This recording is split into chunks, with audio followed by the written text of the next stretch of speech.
What's up, gang? Happy Gravy Day. It's Past the Gravy, episode 380 with Alex, Pat, and Bobby Jokes back again. And it's the spookiest podcast we've got this year so far, at least, because, I mean, I would assume the Christmas spooktacular is going to be spookier because we ramp things up around Christmas. We want to make sure that everybody remembers that Christmas also has its ghosts. But Halloween, it gets all the shine for the ghost holidays. Very shiny. Like the almost shiniest glimmering of all ghost holidays, which is ironic because it's like ghosts are more glowy, I would argue. Yeah, I'd say luminescent would be the word to describe a ghost. Transparent. Unlike Bobby, he's very secretive. Bobby is secretive. Do you believe in ghosts, Bobby? That's a yes. I don't know. Not necessarily. What about the Holy Ghost? Yeah, Holy Ghost. So yes. I feel like we have to if we do a segment called "What Would Jesus Do?" Very good answer. Way to sidestep that question. Yeah, let's get into our pre-cum segment. That's what we're calling it. Shout out to Danny from Weekly D Podcast. It's the pre-comeback kid segment where we're kind of just turning it into our own answers segment that we submit the questions to. But this is the pre-cum segment. Anybody got any opening thoughts, questions, anything they want to bring to the table? This is where we're in the tree of trust here on the podcast. So it's like where we just discuss stuff that we've been wondering this week. I do, and I'm glad that you said the tree of trust because I think we've talked about it before, but I think this is going to be one of those the unpopular opinions. And okay. I don't think that dogs should be allowed in public places like just a regular retail store or restaurants. I quit. Okay. No, I mean, I'm with you. I feel you. I don't think that's the worst thing he said. Like, he's definitely hating peanut butter and jelly is a way worse offense that he's had. Bobby's had some terrible hot takes before, and this was not all the way up there. I mean, I understand what you're saying. Like, there's certain places where it's okay if there's a dog. Like, if it's a bar that allows dogs, that's cool. I don't care. But yeah, if you're just bringing your dog into like Kroger and it's just like you don't have a service animal, anything, you're just like, I'm just going to bring my Pekingese. Oh yeah, you're just an asshole. I want to take it into Kroger. And like, I've seen that happen where it's just like, you're probably not supposed to have that dog there, but nobody's going to call you out just because most people aren't assholes. And like, it's easier to just be like, I'm going to get away from that person and just go talk shit about them later instead of like, this is how I'm going to do it now. But I think that, yeah, like, I kind of agree with you on that. There's people that want to take their dogs everywhere. And it's like, your dog doesn't need to be able to go to the bank with you. Yeah, like last night at work, somebody had called. He was like, can we bring our dog? Like, if we sit on the patio? I think technically we're really not supposed to allow that. But, like, we've never said no really to people. But like in my head, and then of course, like whenever they show up with the dog, I'm like, oh, look at your doggy, yeah. But I'm always like, dude, just leave your fucking dog at home. Like, it doesn't need to come with you. It really doesn't. Like, but I always try and be that way with Wheezy. Like, I'll take Wheezy to places that are dog sanctioned, dog parks, but I'm not just like, let me go to CVS and I'll bring Wheezy in. Come on over. It was Sam's birthday last week, and we went to eat at a restaurant. We were eating outdoors, and there was a few people with their dogs there, and one of the dogs just wouldn't stop barking. And that kind of ruins the restaurant experience. Everything. Yeah, you got to be able to control your dog if you're taking it into a public place. That's a solid one. If it's going to keep barking and won't stop, you have to leave, like, immediately. Yeah, they do. And it was like a high-pitched bark. It wasn't just, regular bark. They were like howling. And it's just, why did you bring your dog? And then when people that have like dogs that are doing like dickhead things, and like, we love dogs. All dogs are good boys and girls. All dogs are good boys and girls. Like, let us, first off, you guys know us, and you guys know that we love all dogs. But like, if your dog is an asshole, like my dog is an asshole at other dogs when we're walking, and she always barks and is like obnoxious and stuff. I'm like, Weezy, just chill the fuck out. And like, I have to like scold her, but like, I don't let her keep barking. I pull back on her, and I'm like, just chill the fuck out. What are you doing? But like, there's people that will just like let their dog bark nonstop, and you're like, hey man, we're in like a public area. We're trying to eat. I didn't ask you to bring your dog. This ain't a dog park. If it was a dog park bar or a restaurant that always has dogs there, then like, okay. But like, you got to be able to control that shit. No, I disagree. Even if it's a like restaurant that like advertises bring your dog, you have to still control your dog while you're, well, he's excited to see the other dogs. Hey, guess what? So is every other dog here, and they're not barking like assholes. So either your dog can be in public or it can't. No, I guess, yeah, you're right. And both ways, it's because you're a bad owner and you can't train your dog. You should be able to take, not yeah, shut if the your fuck dog up. starts fights at the dog park, you shouldn't be going to the dog park. If all your dog does is try and bite other dogs, and it's like bad and it's dangerous and stuff like that, and you're going to the dog park, and like there's always people like, oh, it's fine, he's just loud.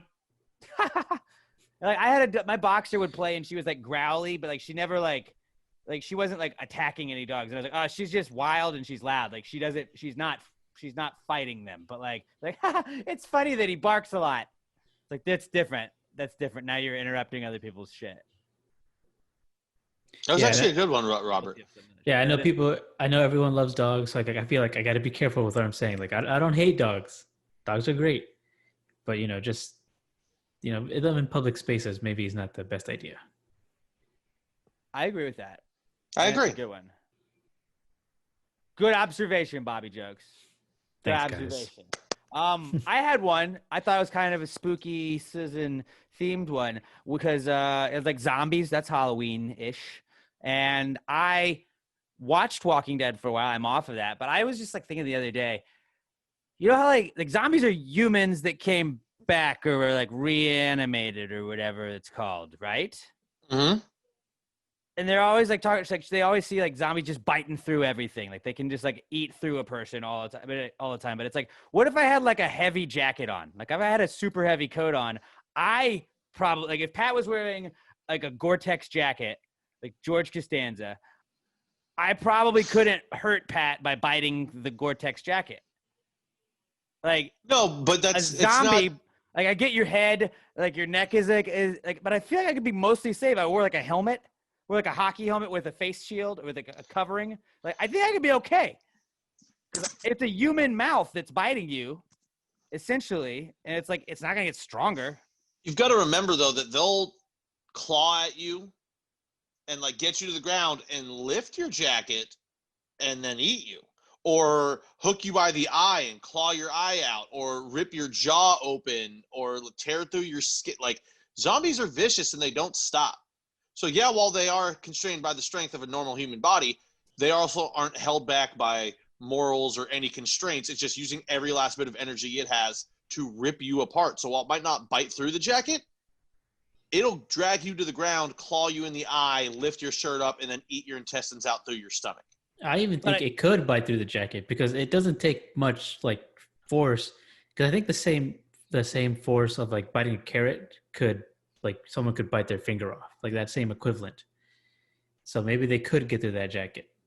Or the teeth might not get through, but the pressure of biting through the jacket, they could grab and rip skin off of your body. Now, the bite itself might not get through, but they're still going to take chunks out of you. I just feel like in The Walking Dead, that was never really addressed, where it's like, what if I just wore a bunch of heavy clothing and like I think if you got yourself... It's because they'll rip it off. Good. But like if you really secured yourself and covered up everything, like I think you could be okay. Like if you wore that Britney Spears red jumpsuit, but like 6 of them on top of each other. Yeah. You can't get through that.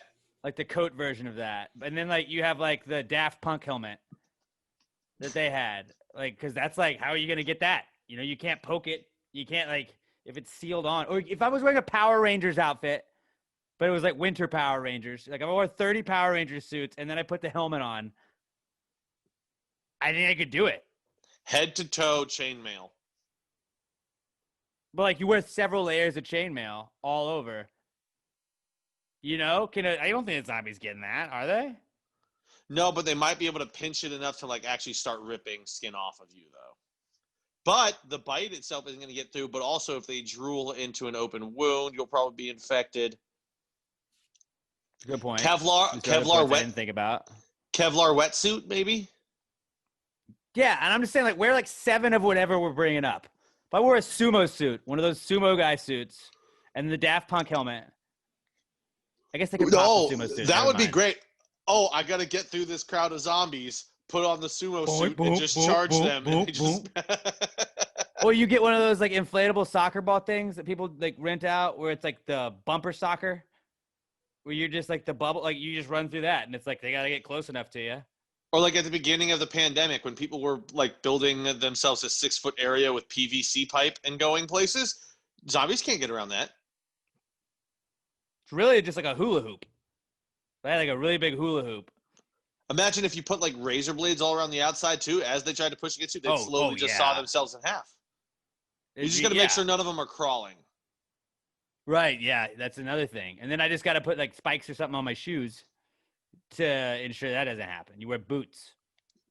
Like if I wore some Uggs, do you think I could you bite into Uggs? I don't think I could bite through Uggs.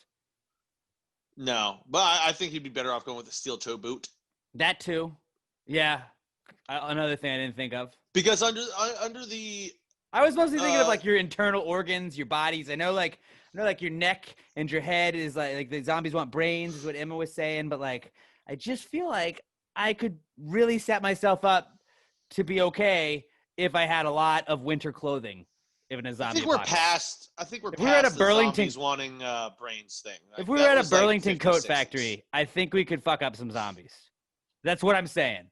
I think like you give the three of us a Burlington coat factory in a zombie apocalypse, like a little bit of time to prepare. Burlington coat factory is usually in a mall, right? Like we could hop into a mall, grab enough stuff, go to like the Dick's Sporting Goods in the mall, get a couple baseball bats and golf clubs. Baseball bats, duct tape, and magazines. And you can tape magazines all around your body, man. Mighty Ducks that'll used give to you do plenty that. of cover. Yeah. That's what they did. Know your roots, guys, you know? I'm just saying. So yeah, I think like, yeah, maybe not doesn't save you from zombies, but you could be okay in a zombie apocalypse. It'll stop the bite, but it won't. It'll help you survive for sure. You're more likely to survive. No, I think it's going to stop the infection, but they'll still get you and use that heavy coat to drag you to the ground and then tear you apart with their bare hands. So yeah, it'll stop the bite, but it won't stop the kill. Okay. Well, that's our pre-com segment, I guess. Unless, Pat, you had anything to add. Did you have any? No, I've got no pre-com today. Tidbits? Okay, no pre-com no, for Pat. I'm holding my load for the rest of the episode. Well, then let's get into from pre-com to comeback kid. Let's move on to that segment and tell you guys what we have shoehorned back into the news, really. And we'll start that with the comeback kid segment. It's the comeback kid. The comeback kid of the week. The comeback kid of the week. Bitch. Our first comeback kid this week, Halloween. It's a pretty easy one. It's a weird Halloween, though, this year. Now it's like, are people going to go trick-or-treating? Are people still going to parties? Yes, spoiler alert, both are still happening for sure. And I am sure that there will be some Halloween parties that people are very upset about on social media this weekend. I mean, understandably, I get it, but like, people are going to do it regardless. So trying to be a dick about everything is not going to help, right?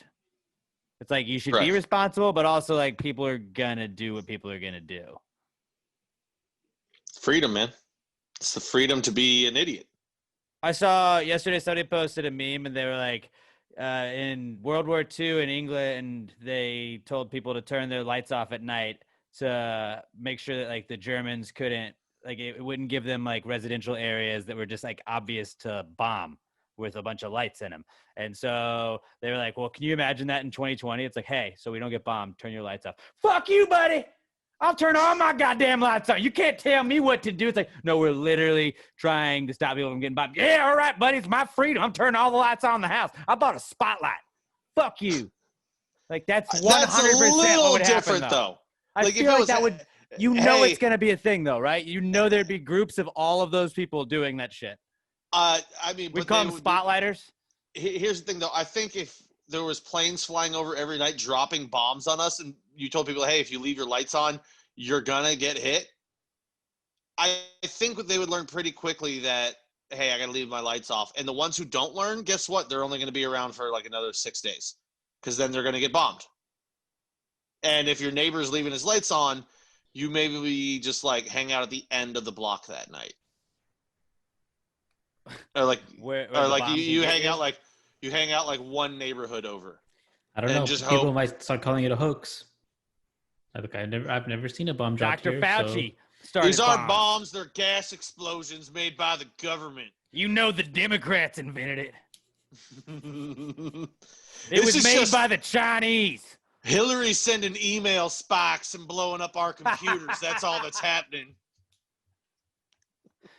Hunter Biden's emails are just finding their way around and exploding good Christian computers. It's just the Democrats trying to bomb Hunter Biden's computer to destroy the evidence, cover up the documents. That's what they would sound like, I would assume. And we got to that with Halloween, with how people should respect, like, social. Okay, we sort of got there, but like we were sort of on topic on that. Cases are starting to rise again, but it's like, fuck, man. I wish everyone would stay home, but we're past that point. Nobody's gonna stay home. It is what it is. We're riding this shit out until there's a vaccine. It's just, this is life now. Some people are gonna be super cautious. Most people are gonna have to go about their lives.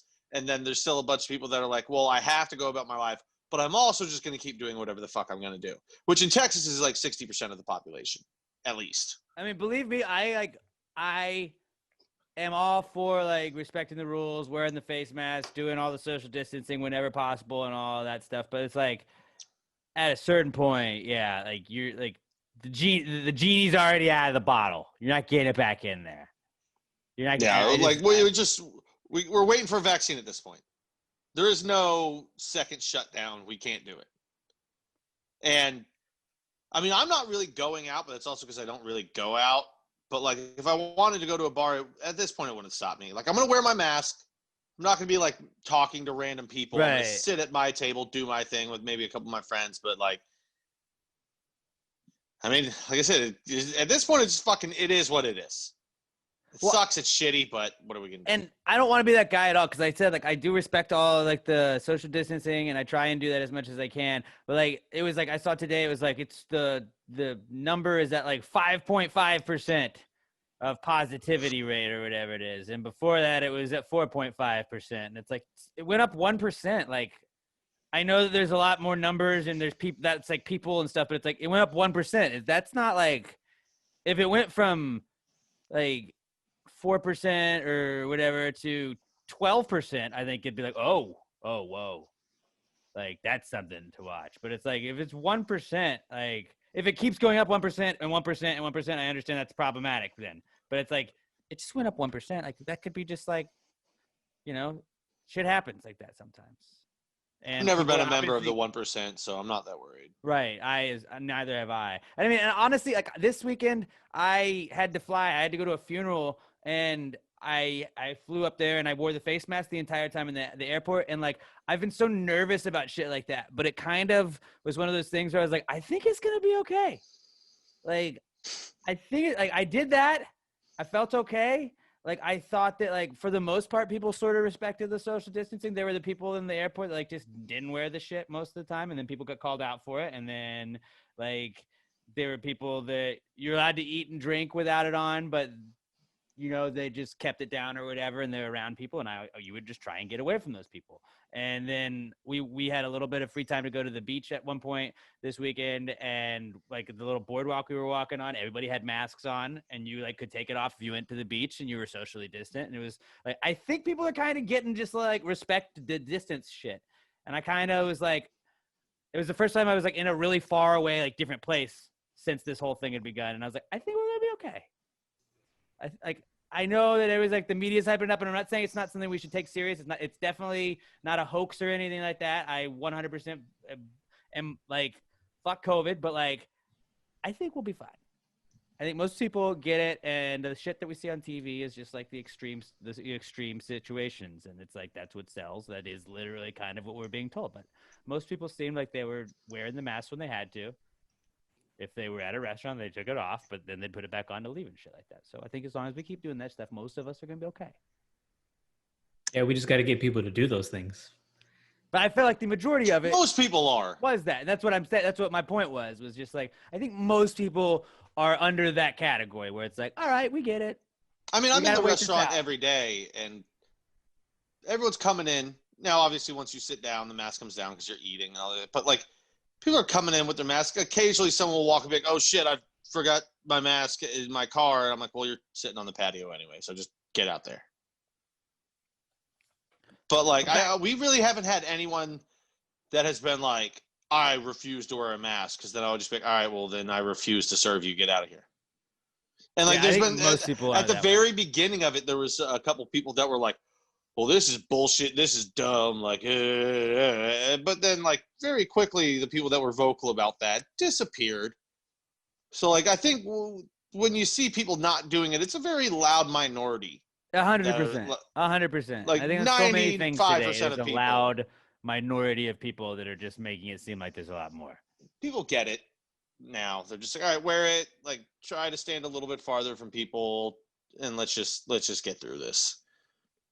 But so this year, the whole, like, how are kids gonna trick or treat? Are they just gonna go regular house to house, or are they gonna, like, a lot of people are like, on our morning show, people are saying that they're gonna take their kids to just, like, streets that they are close to, or just homes of, like, people that are their neighbors that they know, or maybe they're just gonna do, like, one of those trunk or treat things, or all kinds of stuff. Ryan is like, he has, like, a little tube he's gonna slide candy down through, which is kind of cool, but. I want to get a slingshot like and just slingshot it at children. Yeah, basically that. Or just throw it up from, like, a window. Like a pitching machine, and just start throwing I just sit on the roof, like, laying on the roof in pitch blackness, and as kids approach the house, I just peg them with miniature Snickers bars. Exactly. And it's like, yes, you got hit, but also it was a trick and a treat. Yeah, you've got a welt because I caught you in the corner of your eye, but here's a Snickers.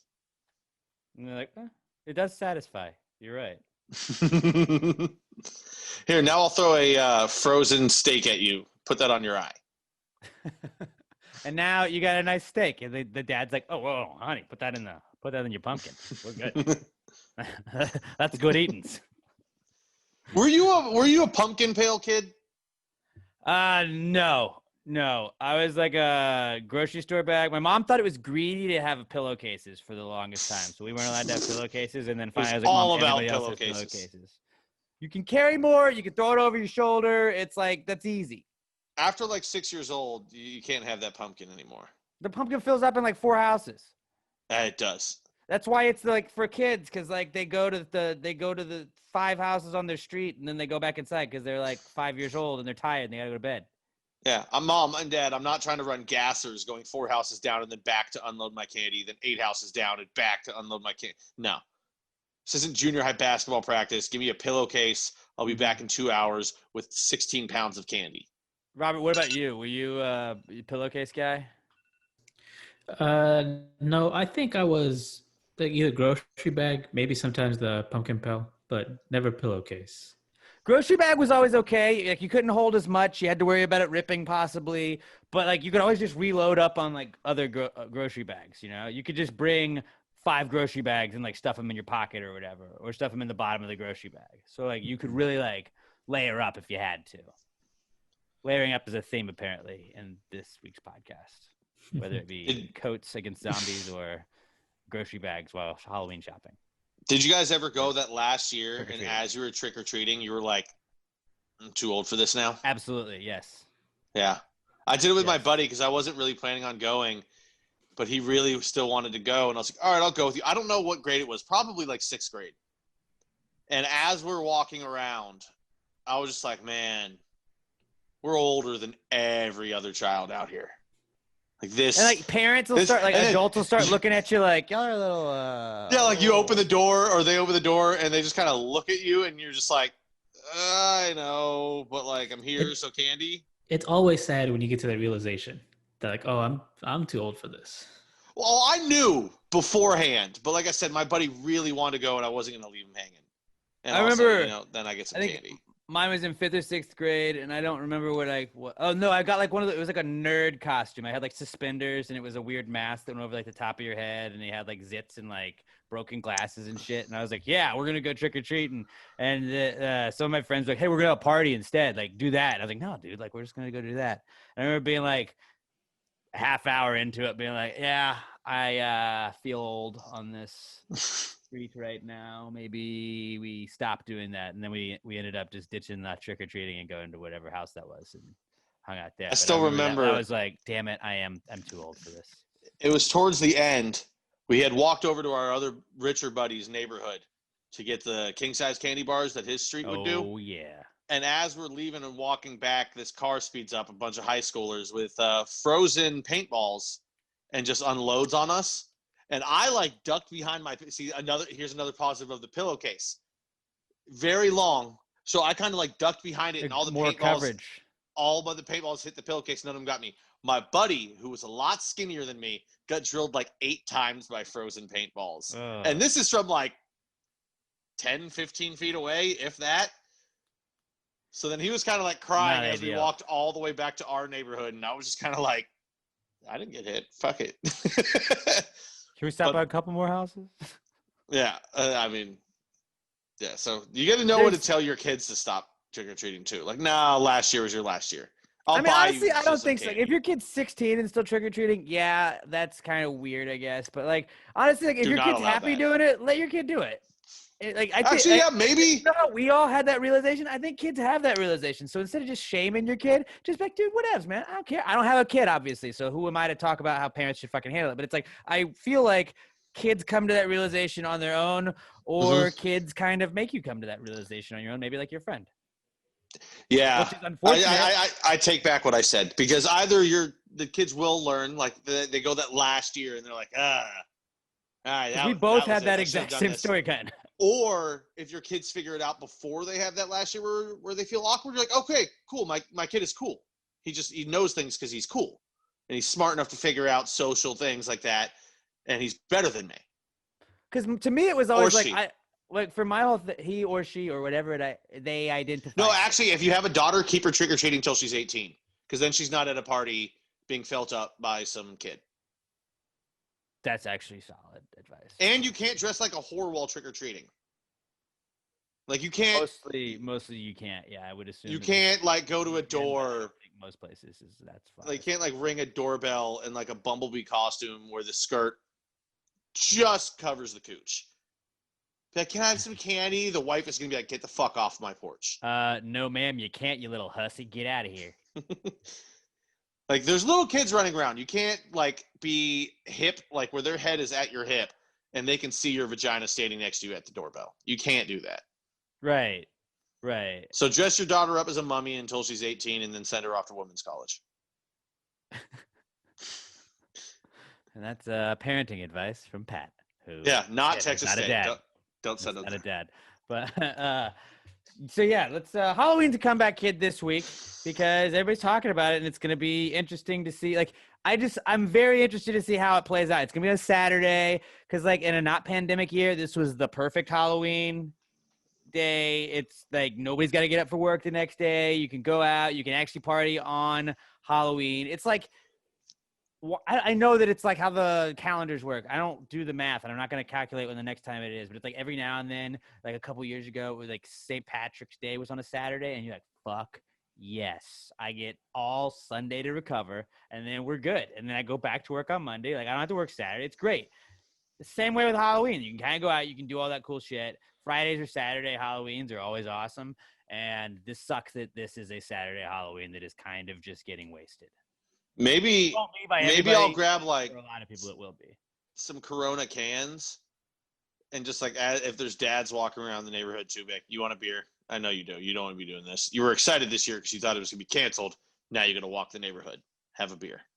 But then, like, I feel like the dads have to be happy. Like Todd Voss, I know you're a dad. Like, you're kind of stoked though if the kids go trick or treating because you get to do the dad tax. Like, that's got to be one of the best parts about being a dad is dad taxing things and be like, oh yeah, guess who gets the Snickers? I do. But I mean, also, if you're a dad and you have to walk around the neighborhood trick-or-treating, you'd probably also be pretty pumped if someone was sitting there like, Dad, you want a beer?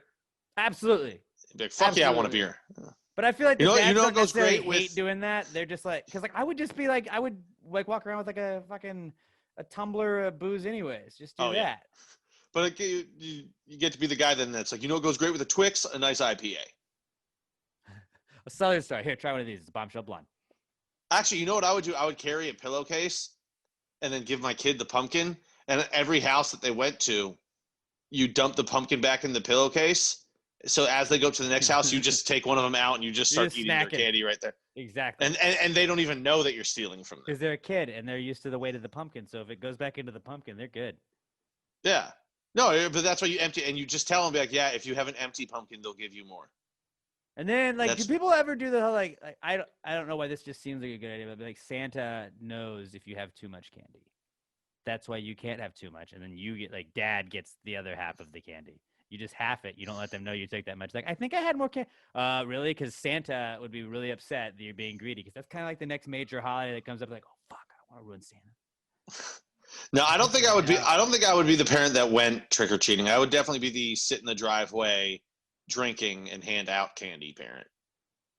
Yeah, I wouldn't hate being either. Honestly, I wouldn't either. But like, I would be worried. Like when your kid can like walk and stuff, and you don't have to like carry them and stuff like that. Like I get like that's part of it. Like it's cute to like take your kid out probably the first couple of times. I would just be worried once that they can like, run off and do their own thing. I'm like, good. I'm staying right here on the street. Hey, get back here. You're going too far. Come back here. We're going that way. We're going to that cul-de-sac.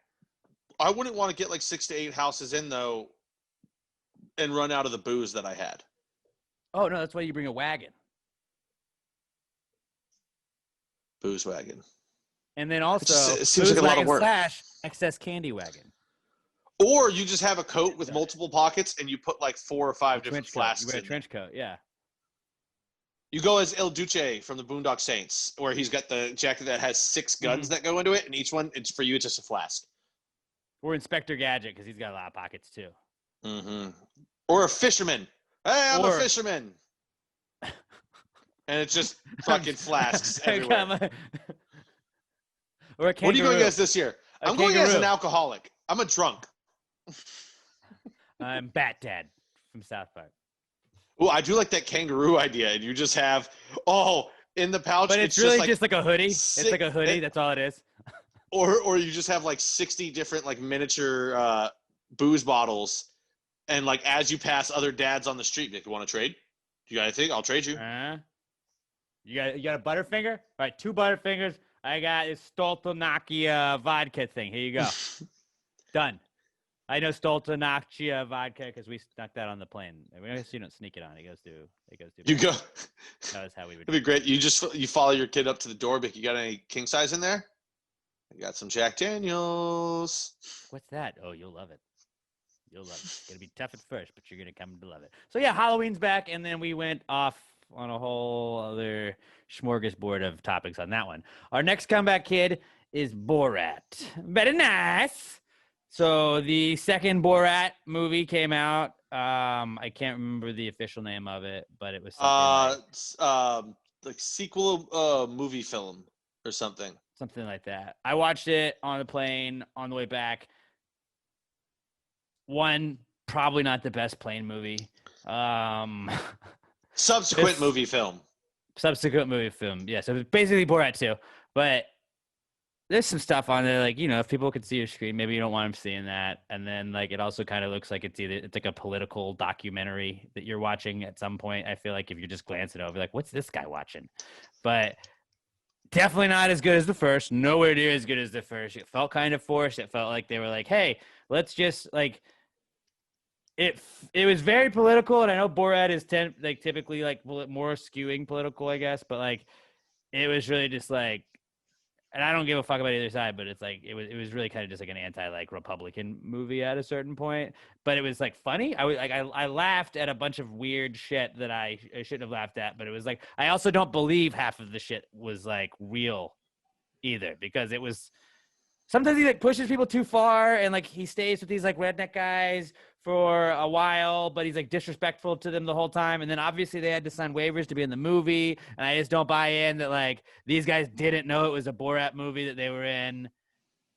Everything kind of played out okay. There were some scenes where it was like, all right, this seems legit. Like this was probably just like spur of the moment. This was actually happening. But there's other things where I just don't see it happening. The Rudy Giuliani thing was totally hyped up to be like creepy, gross, disgusting, like pedophile Rudy Giuliani because she's 15 in the movie. It was like a 25 or 26-year-old actress. I didn't see them in the entire scene. She doesn't mention she's 15 or underage or anything like that. She touches him more than he touches her. Not saying that justifies anything Rudy would be doing, but like she lifts up his shirt, which is why he has to put his hands back down to like tuck his shirt back in, where you get the screen grab, like, look, he's touching himself. Like he had a lavalier mic and like, I don't know. I would have been disappointed if it wasn't on a plane, where, you know, how like sometimes you're on a plane and it's just, any plane movie is okay, because as long as I am entertained and it helps me waste time on a flight, I don't give a shit. But probably I wouldn't recommend Borat too as like a plane movie. See, you're the first one I've heard that from. I've from 4 different people, and you're the 5th that I've heard about this movie. The other 4 said it was fucking hilarious. Everyone said it wasn't as good as the first. It was funny. There were but funny they all parts said it in was it for sure. Fucking but I was great. They said it was a great sequel, and 2 of them are pretty staunch Republicans that I was worried that they would be like, well, it was just shitting on Republicans. And like, yeah, it was shitting on Republicans. It was funny as shit. I mean, and it was shitting on the people that should be shit on, like a lot. Yeah. Like, it was shitting on like the worst of every group, and that's his whole bit that he does. But like, I don't know.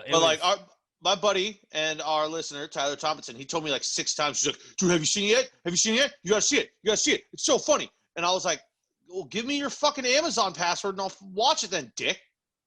I would give I it don't 2.5 fucking have Amazon ladles. Prime. 2.5 of 5 ladles is what I would. I don't know. I've heard it was fucking great. I don't know. You tend to be pretty hard on movie reviews, though. I feel like. No, I don't. I think I'm very like, if I'm entertained with a movie, like I said, great airplane movie. Actually, not great airplane movie, but like if nobody's watching your screen, it's a good airplane movie. Yeah, Alex is very generous with his. If I'm entertained, I'm okay. It just like they hyped it up. They hyped up a lot of stuff that I was kind of like, this was let down for as like funny. I'm generous. Alex is a little bit more stingy, and Robert is very stingy because Robert has only seen 2 movies in his life. I feel like that number gets lower and lower every time you mention it. Sometimes it's like 5, and then the Robert last has week seen is a like half 4. a movie now. You've never seen Sandlot or Moneyball, and baseball is the only sport you like. I have seen Moneyball. 2. I've seen Moneyball. He studies. Okay. You still haven't seen Sandlot, which is probably the most iconic baseball movie of all time. Maybe he was too busy playing on the Sandlot instead. And you haven't seen. Let's see. Hold on. You still haven't seen Field of Dreams, right? Well, now you're just talking about sports movies. Or For Love of the. Yes, sports movies. They're not You're the a only baseball movie, fan. but they're not the only movies that exist. I'm a baseball fan, but those are old movies. I'm not really interested in seeing old movies. He wants to watch games. No. The Natural would be an old movie. The rest of these movies came out when you were like 8. That's old. It's not that old. That's older than he. You know, like he's if young, if I was like, old. You've never seen Pride of the Yankees, I'd get that. That movie came out in 1954. I could understand you not seeing that one. You never saw Casablanca. What the fuck? He never saw the old time talkies when they first activated the audio. I used to play the piano when the old dancing man was up on the screen. Get me off, Johnny. I've seen a lot of sports movies. I've seen Air Bud, the basketball one. I've seen Air Bud, the baseball one.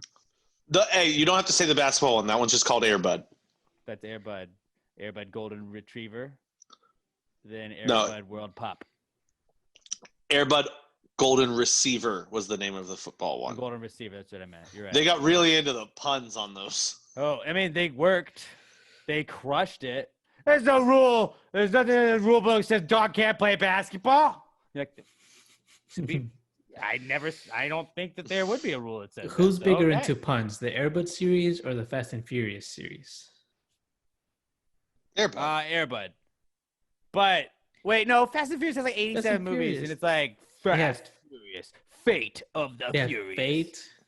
Fast and 9. like I said, I've called it for years. Fast 10. Fast 10. They're gonna do Fast that. 10. Hold on. You just said what was the name of Fast 9? I think they just called it Fast 9. But see, that's not really like most of them were Fast and Furious 2, Tokyo Drift. It says we're gonna be for 9 one, was the name of it. Fast 5, and then there was Fate of the Furious. That's the one. Fate of the Furious. That's enough for me. But they're gonna do fasten your seatbelts. And with remember, with future news, I get credited for that. I get to sue the place. I get to sue Paramount. Or Copyright it now. And then, I already have a verbal copyrighted. And then with they the probably 11th, already have it. With the 11th movie, they're going to be like, we had to turn it up to 11. Oh, yes. Dude, no, you know what's going to be great? I hope eventually they turn into Verbal the post-credit. They turn into the post-credit scene of 22 Jump Street when they're like, we're going to medical school.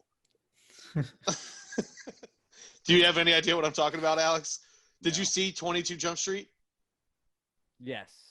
Oh, wait, at the end of it. At the very end, they're like, now we're going. And he's like, I'm sending you to clown college. I thought you were talking Fast and Furious, and I was like, I didn't see most Fast and Furious movies, so I don't get the reference. No, I haven't seen any since like 6.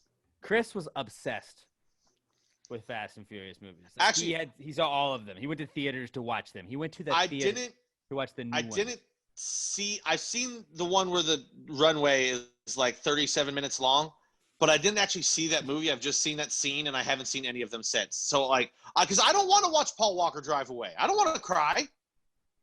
I think that's the only one That's the only one I saw in theaters. I don't want to watch that.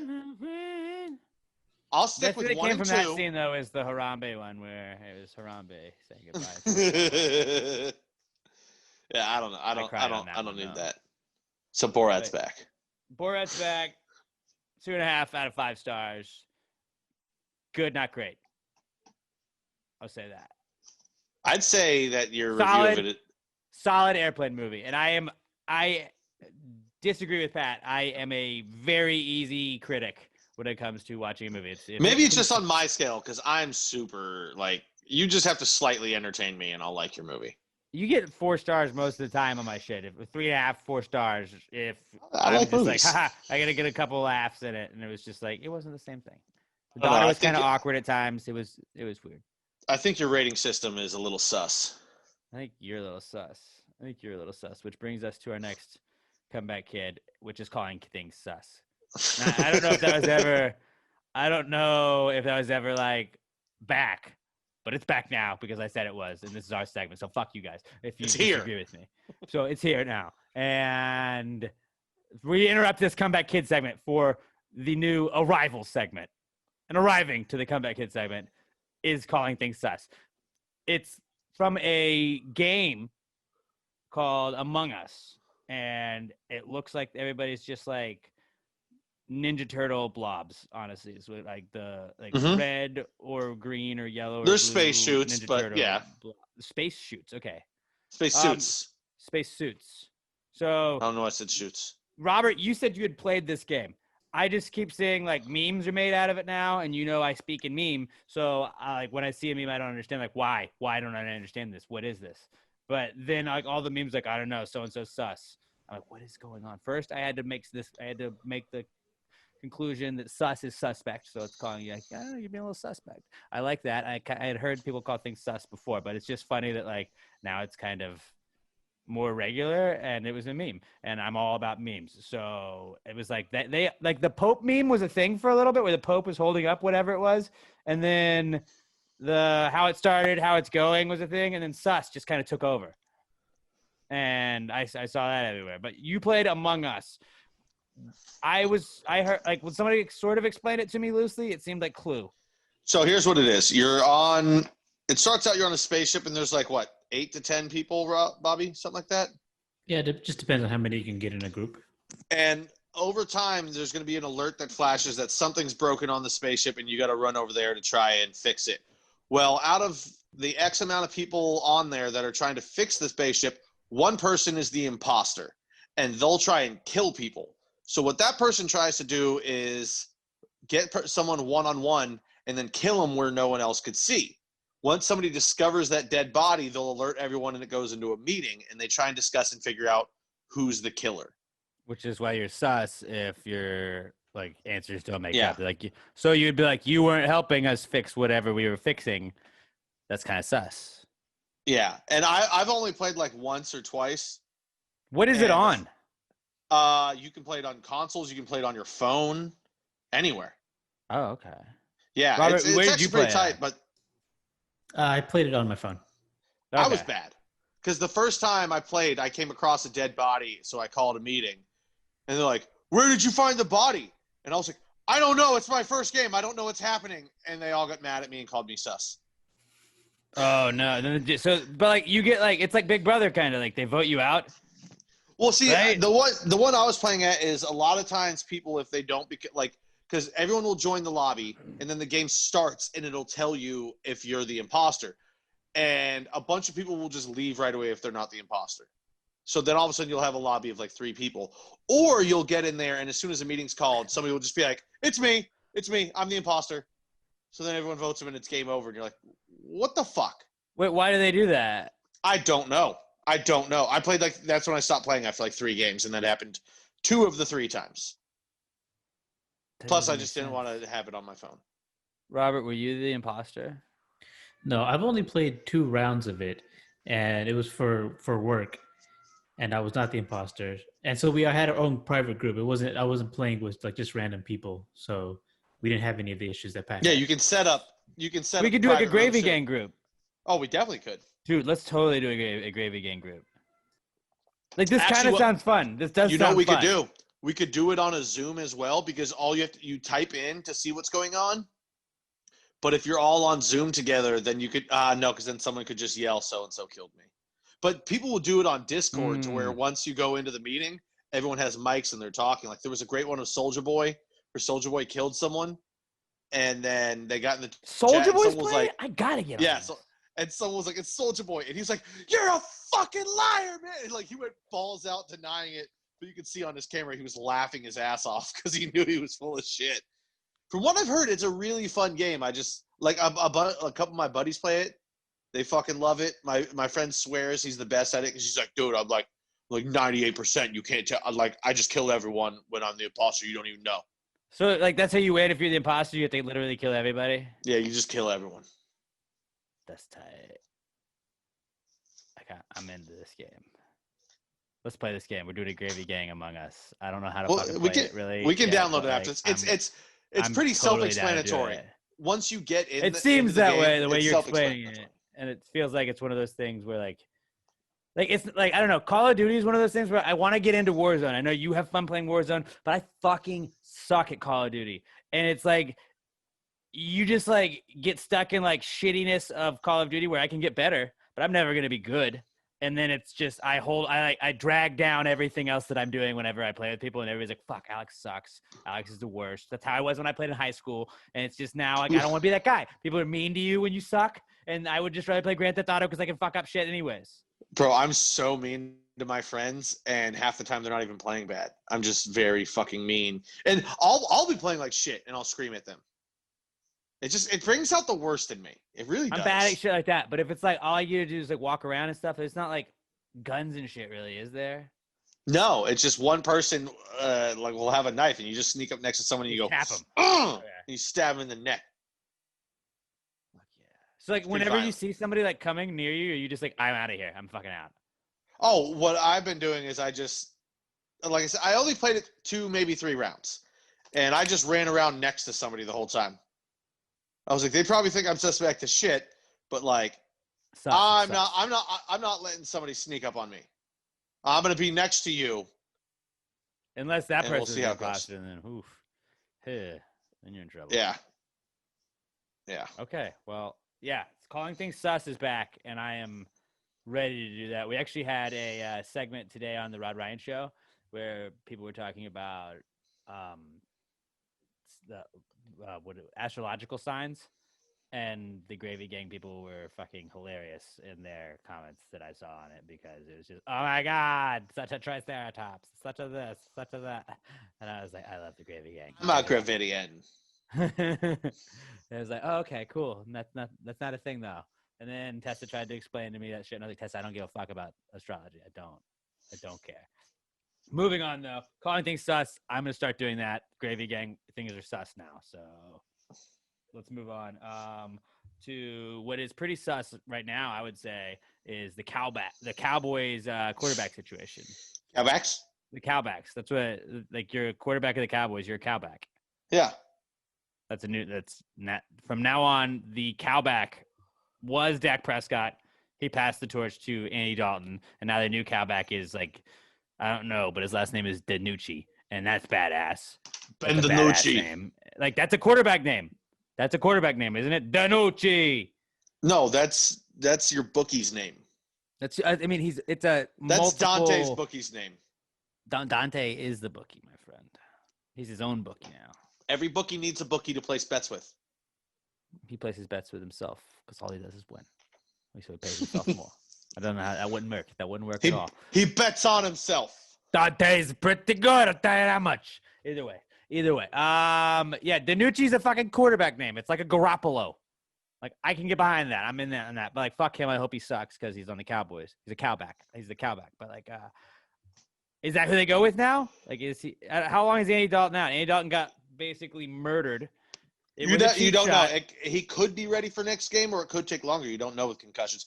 Yeah, and that play alone proved that the Cowboys have given up on the season because not one teammate came to his defense. What a bunch of soft douchebags. Yeah, it makes you wonder. Does anybody want to play for them? No, they've given up. Your cowback. You're not going to fight for your cowback. Who are you going to fight for? What will you fight for at that point? You've completely given up at that point. Like, your quarterback gets cheap shot. I get it. You're in Dallas. I would too. I would quit too. But like, it looks nobody bad. wants to be in South Oklahoma. I get it. Understandable. That's not sus at all. What is sus? You can't be America's team. You watch your cowback get taken down. Yeah, you can't be America's team. Dirty hit, and you didn't do nothing. You didn't do nothing. If you don't fight for your teammates, you're not America's team. You're France's team. Basically, so you're just giving up. We're rebranding the Dallas Cowboys France's team. You got dominated by a team with no name. Yeah, they're just, you got dominated by the football team. Yeah. The football team. That is funny when they call them the football team. I'm still like, which now we got to get used to it because that's going to come back next year too, apparently. I know. And then when it gets written down, it's WFT, but your brain always reads it as WTF. Which has been actually okay because most of the time their scores aren't really going well for them. So no. Like, yeah, I get that. Unless you're playing the Cowbacks. Well, spin zone for me, since the Giants already lost, which was out of my head at that point in time because I didn't get to watch a lot of football this weekend, but I did get to convince myself a whole lot that the Giants still have a shot at winning the NFC East, which is a terrible idea for my mental health, for probably my heart health, my emotional well-being. I bought back in on it. We lost on Thursday. We're going to play Tampa Bay and probably get the shit kicked out of us on Monday. But you know what? I bought back in on it. We're a game and a half out first. As a fan of a team that has gotten the shit kicked out of them by Tampa, just get prepared for it because I wasn't prepared. So here, my whole thing it hurt a lot. It hurt a lot. The Giants lost to the Eagles, but the Washington football team beat the Eagles. So the Giants beat the Washington football team, which means the Giants are better than the Eagles in reality, minus one play that we'll get to discuss. We'll discuss in my Not Cool segment. The Giants should have won that game on Thursday night. So really, the Giants are better than the Eagles. And if the Washington football team beats the Cowboys, then that means the Giants are pretty much better than the Cowboys. So yes, I know they've lost to two of those teams, but they're really better than them. So the Giants should probably be in the division. Just yesterday, or just today, Alex shared something from Pasta Gravy that came out a year ago. And it was it's the exact same conversation. It was me just losing my mind. But don't worry, I convinced myself. We're back in on it. Like Michael Scott, I am ready to get hurt again. I am ready to get hurt again. Let's do it. I am the girlfriend that is in the terrible relationship. And you're like, all he does is cheat on you. He's mean to you. He hurts your feelings. He's rude. And she's like, I just love him. I don't know. I just can't stop. You just don't understand because you've never been in love. You don't get it. You don't know how it is when it's just the two of us. Sarah. All right? You don't believe in us, okay? You're just jealous. You're just jealous of what we have. It's like, what Go back to watching The What do you Bachelor. have? You've won the least amount of games of any NFL team in like the last fucking 5 years. I don't care. You don't understand. You weren't there for the good times. Shut up, Susie. Oh, God. Is this what I'm going to be in 5 years when Aaron Rodgers is gone? Oh, somebody's not sold on Love. I don't know. It's the unknown. That's a little sussy, Pat. It's a little sus. No, I mean, sus. I like him, but I don't know what to think. I didn't know what to think of Aaron until Aaron started playing. I was moving on from a legend. Okay. I was moving on from a top 10 quarterback all time. Who would have known I would have gotten a top 5? That's why I had to embrace Danny. I just had to be like, actually, a legend at quarterback, who I would argue has won more Super Bowl. I mean, definitely has won more Super Bowls than Aaron Rodgers. Spin zone. You point out what? But whatever. Spin zone. I went from a top 10 quarterback of all time, got a top 5 quarterback of all time. Is Jordan Love going to be the best quarterback of all time? It's trending that direction. I didn't think about that. I just got super excited. Like, you're really saying Eli's like not good though, because Eli has as many Super Bowls as Brett and Aaron Rodgers combined, which I would say probably puts him at like he's a top 3 quarterback then at this point. Eli's defense has as many quarterbacks. Eli can't even spell Super Bowl. Yes, he can. I don't think he could. Yeah, he could. Yeah, I tell you what, he could definitely spell 500. You can't spell elite without Eli. Sorry. He could spell 501. It's better than 500, so I'm cool with that. I'm fine with that. I don't care. I don't give a shit. Just let me point out this. This wasn't like I didn't have this brought up, but the Giants got in trouble. People were like wanting the Giants to be fined and shit because Daniel Jones and Saquon Barkley were like out and they weren't wearing masks in like a private dining room that they rented out with some friends. I don't fucking know. They're not allowed to eat. Not if it was a group of 10 or more. New York, you cannot gather in more than 10 still. Which seems crazy being in Texas when we're like, you can have 80, just stand 6 feet apart. Which never happens, by the way. And you don't even really need to stand 6 feet apart. Just be cool. New York, they're like knocking on people's doors. Like, let me count. Everyone get out here. Let me count. You got 11 people, you're getting ticketed. I don't know. I don't give a fuck. People kept sending me, they kept tagging me. And I was like, I don't give a shit that my quarterback went out and ate dinner. And that fucking Saquon is Saquon. He can do whatever the fuck he wants. Did he hold on? Did he hold on to his dinner fork, or did he drop his dinner fork at the end of the meal? Well, you know, if Evan Ingram had caught that dinner fork early on, it wouldn't have mattered. You know what I'm saying? No wait, we'll get to that. We'll get to Evan fucking Ingram in the not cool segment because I got a little fucking topic. I don't tweet players. I don't like being a guy that tweets players, but I tweeted him after that fucking Thursday night game. I was that mad. Yeah. I was that mad. We'll move on, though. The Cowbacks being injured are comeback kid because Dak was hurt. Now Andy Dalton's hurt. That sucks. I don't wish injury on anyone, but, like, fuck the Cowboys still. Like, I hope Andy Dalton's okay. I hope Dak recovers. I could not eat for the rest of the football season. Sign with the Cowboys and then fucks them up later on, or like I hope the Cowboys pay him $1 million. And he sucks. The time. And like, no! I hope they pay Dak. I hope they pay him because they'll never win a Super Bowl with him. Doesn't matter what they pay him. If they pay him over $30 million, he's going to hamstring them in the cap. Have you noticed? And they'll never win with him now. Is Zeke Elliott overrated? Their entire offensive line is backups at this point. The entire line is all backups. Yeah. As a Giants fan, I don't give a shit. That's basically our O-line for the last 5 years. No. Not basically. Every single one of the players right now is a backup. Well, no, the Giants, all of their players were not backups because they started, but they should have been backups is what I meant. So that's pretty much the Giants' offensive line for the last 5 years. Whether or not they were starters, they should have all been backups. So, yes, the Giants have been playing with a backup O-line for But here's the thing. Now. Eric Flowers might be the best offensive lineman on the Cowboys right now if he was there. And you know how bad he is. Fuck Eric Flowers. Their line is terrible. Everything is terrible. But it's great to watch because fuck the Cowboys. Fuck all of you fans. Even you people. Yes, I'm talking to you. The Gravy Gang. I love you. We love you. We love you. But like, fuck your football team. Fuck your fandom. Fuck your football team. And I'm happy you're sad. But I am also sad, so I'm happy. I'm sad on the inside. You're just sad on the outside. The joy in my misery is that the Dallas Cowboys are also bad. Yeah. So that helps. It definitely helps. Our next one is Khabib Nurmagomedov. Maybe the best pound-for-pound fighter of all time now? Top 2? He's up there. I don't know. John Jones or him? I don't think there's really a debate. He's like 29-0. He won on Saturday. Are you willing to put him over Silva? Silva fought for a long time, so he started taking losses at the end of his career. But Silva was absolutely dominant. Nobody could even fuck with him even a little bit. Not that they could fuck with Nurmagomedov either. Fuck word. Yeah.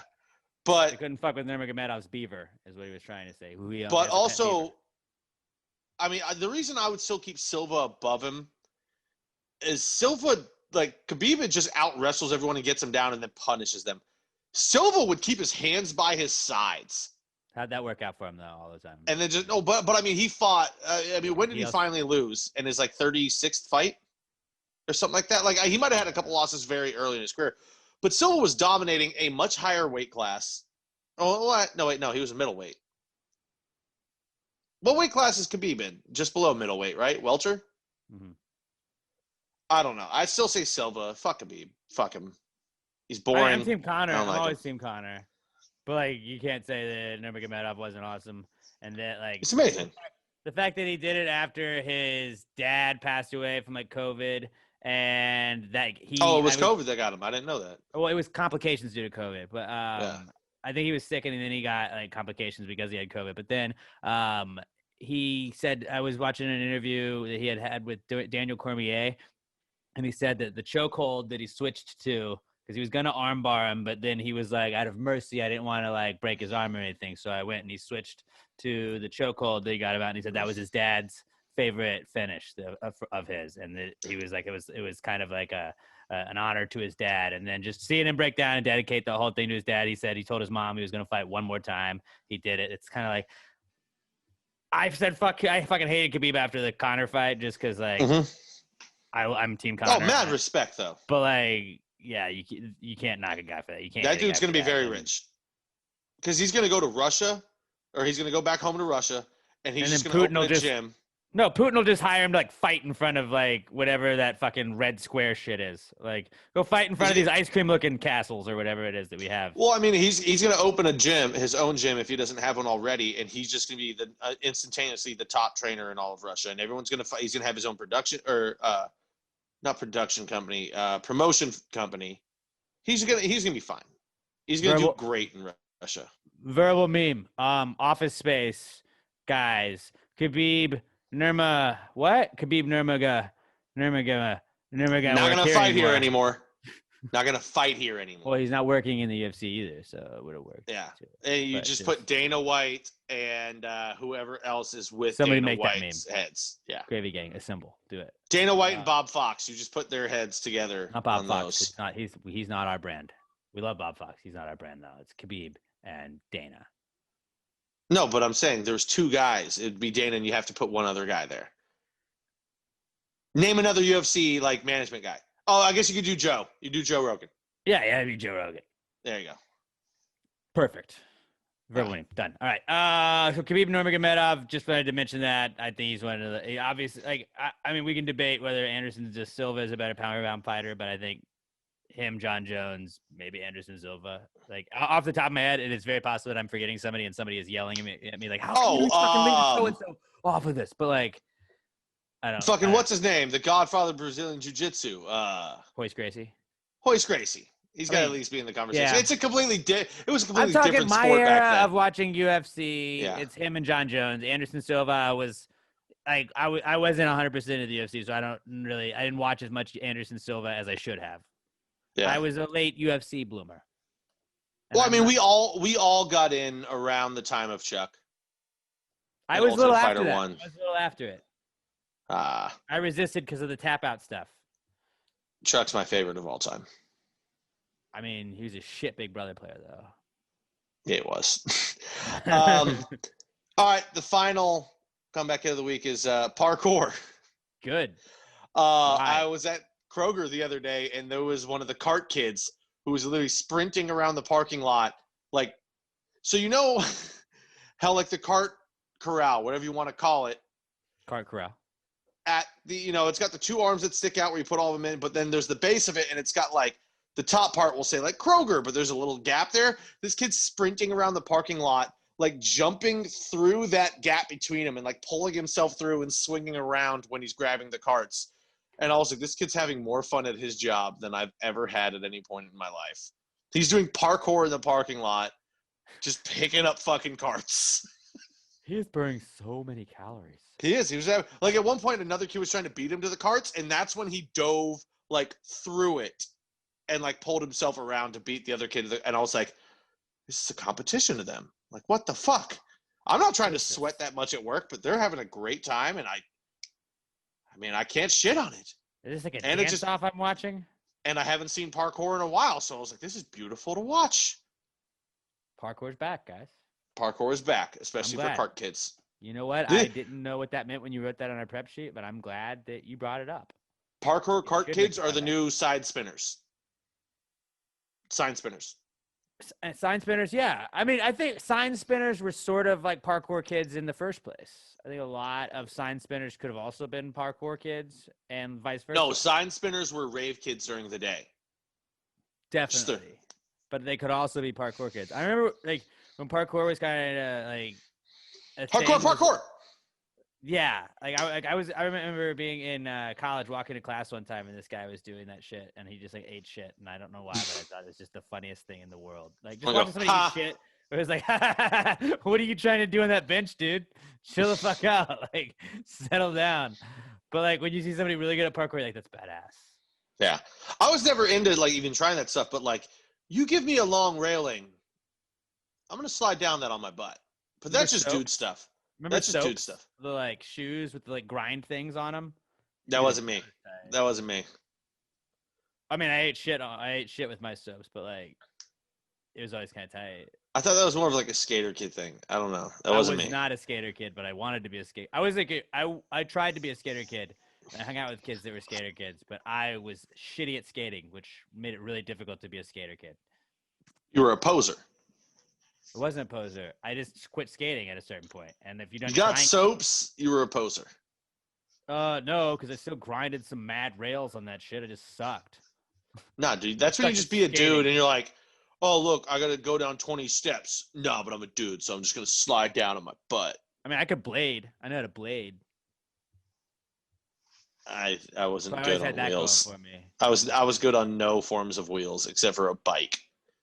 Bikes are always cool too. Travis Pastrana made that work. I ain't Travis Pastrana. You and Travis Pastrana, like just names. I'm good at video game wheels. Of the biking. Like Tony Hawk. That's what I was good at. Real world balance and low center of gravity weren't my thing. I had great balance, just not on wheels. You're right. We did skateboard. I was a Tony Hawk pro skater skateboarder. I was a Tony Hawk pro skater pro skater. I wasn't that bad when we picked up the new one either. So Rune Gilfberg, that was my boy too back then. I was a Bobby Burnquist guy though, and Jeff Rowley. I liked a lot, yeah. And then of course the creative skater when you max out everything and you're just dropping 900s like it's nothing. We still need to stream that. I was just thinking about that. I was like, we never did it. We're good about talking about that. We're bad about actually doing it. So we've never actually streamed together. Yeah, maybe we've we'll talked do it this about weekend. it so many times. Like we have said every other time we've not. But also, I might be done on Saturdays, hopefully. So there we go. That was our Comeback Kids segment. Let's move along now to the What Would Jesus Do segment. Now, when I was growing up, we had these things that were just WWJD bracelets. They were just a piece of like cloth that had WWJD in white on it. And plastic. It was what would Jesus do? But like I always wondered like what would he do? Like it never tell. It's not I thought it was like a fortune cookie where you could turn it over. It would tell you at least like what he would do in this situation. No, it just was like I think you're supposed to remind yourself like what would Jesus do in this situation? Maybe I shouldn't do that. They never told you though. So we started a segment of the podcast where we will tell you what Jesus would do in those situations. It's like you have a bracelet. We should like low key. We should maybe bring those bracelets back. We got to like make them like off brand looking so we can't get sued. Actually, who's going to sue us? Jesus? It's true. The church? Which church would sue? I don't know how that would work. Which church is Jesus affiliated with? I don't know. Does anyone have a copyright on WWJD? Bobby, you look that up this week. You know, we gotta make sure Bobby's our legal department. Or we he just keeps getting jobs. He's like, I don't fucking know. We'll find a combination of it that works, like WWJesus, type up every word they say, and now this, or like WWJ do, or W would Because if we could start bringing back WWJD bracelets, that would be fucking cool. That'd be pretty killer. But we'll put like little fortunes on the inside. Like he would do it. And just you flip it inside and like, say, would he do this? He'd say, fuck it. Really? We need a what would Jesus do 8-ball. Yes. All right. Magic I'm gonna buy Jesus an 8-ball ball. and I'm gonna make my own. Done. There goes my plans for the week. I'm making a what would Jesus do 8-ball, and then maybe that is the Gravies Award prize. Bobby Jokes, by the way, I'm a little upset with you for not bleeping out the Gravies Award trophy. They decoded what it was. At least they didn't find out. They found out. At least they didn't find out about the gold flakes that we're going to put in there, or at least the gold colored flakes Bobby, in parentheses. Bleep that. Oh yeah, I'll bleep that. Also bleep this out too. But like, shout out to the guy that like pointed out that Bobby didn't bleep that out. I laughed so hard. Actually, I think Brett was fucking with us. There was another guy though that like was like, "Hey, I know that you said." I was like, "Oh, no, yeah, no, that's cool. It's cool. Sometimes that happens. Whatever. Bobby. Sometimes he misses his spot. Whatever. We're not mad at him. We love him. He's got a lot of things. Like we just made him. What are you looking up now? Like, yeah, copyright. You're a copyright guy. Yeah, if there's a trademark on what would Jesus do? What if Bobby applied for a job at one point and they contacted you because they saw he had done this, like, and you were just like, the Gravy has to be like a solid resume builder now. Like, just hope they don't listen to us. No, there's no way he puts it on there. But like, if they did contact you because they just found out that he had been our producer for so long, and you were just like, well, he's never actually cut something when I told him to cut it. And he thinks it's funny, but it's really screwing with us. And you just tanked a job for him by saying that. I would never do that. Actually, maybe just to keep Bobby around. I don't know. No, I'm just kidding. No, but like, it'd be funny if you did that and like Pass the Gravy was on there and it's like producer, copyright lawyer, like all of these fucking like transcriber, truck typer, driver. Because he drove the studio to the Super Bowl. Was it Super Bowl? Yeah, you did, to Minnesota for Radio Row. Remember that? Yeah. Like, really, you've had like probably like 100 jobs with us. So it's like any field you were applying to, you could just use whatever jobs you've used with Pass the Gravy. Call me up like, what did he say he did? Yep, did it. Joke Master General. Yep. So apparently there's a guy named Jesus. No, I think it's Tyler Perry. I don't know if it's the actor Tyler Perry or just a random Tyler Perry, but Tyler Perry owns the trademark. What would Jesus do? What about WWJD though? That same one, but he can't use it on wristbands or tattoos or things like that. So see if anyone owns the copyright on WWJesusD. Like, I want to make like an off-brand, like very shitty looking. W would JD. Yeah. Oh, yeah. Or what WJD or WWJ do. That one makes me laugh the hardest. Yes. That one makes me laugh the hardest. WWJ do. That's the one we want to do. That's the one we want to make. And then we also like, I know that would make sense. Like, we might have just got the name of this piece of shit. WWJ do. That just makes me laugh so because you're like, oh yeah, I know this. What if we sold like? We should. I really want to make. Nobody can. Like, you guys are attorneys. Remember that attorney-client privilege. None of this stuff you can like use against us. But like, we should totally start selling like WWJ do bracelets. Like cheap. Like, I would love to just start selling like cheap knockoffs of like well-known sayings. Like, just go for it. I think a lot of people do that. Just go for it.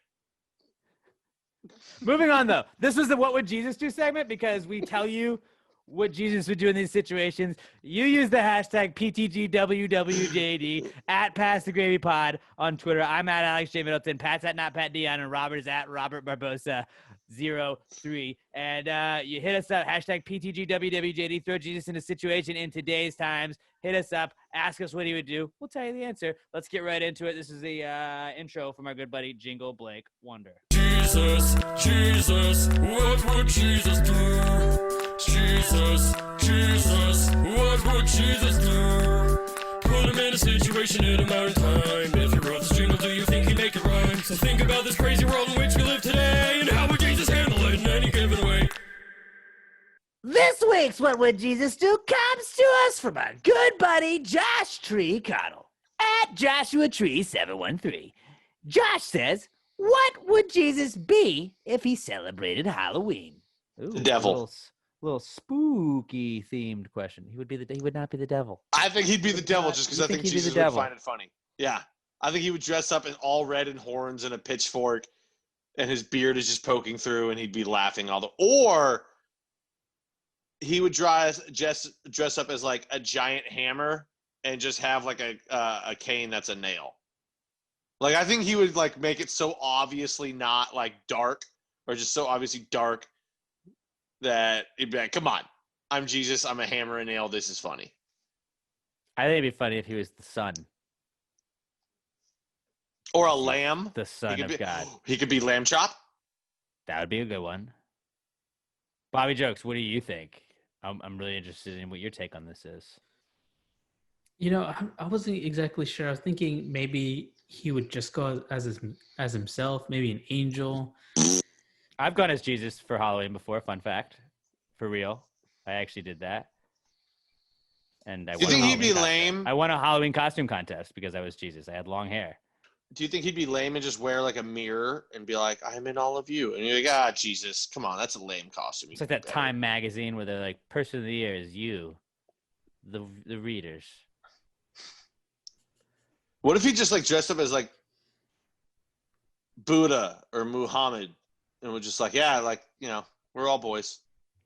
What if he went as a group costume with like Muhammad and Buddha and all them and was like, yeah, dude, like we're all chill. And they all dress up as each other? No, they all show up as like a horse. All three of them in the same costume. And they're like, see, you guys, we all can get fucking along. Like, chill out. Oh, I thought you meant like a group horse, like one horse, and they're different pieces of the horse. That's what I meant. Yeah, like all three like... of them. Like one is the head, the other's, I don't know how you would have a 2 or a 3-person horse costume, but they'd figure it out. They're gods. They're literal gods. So like they'll figure it out. They could be the human centipede.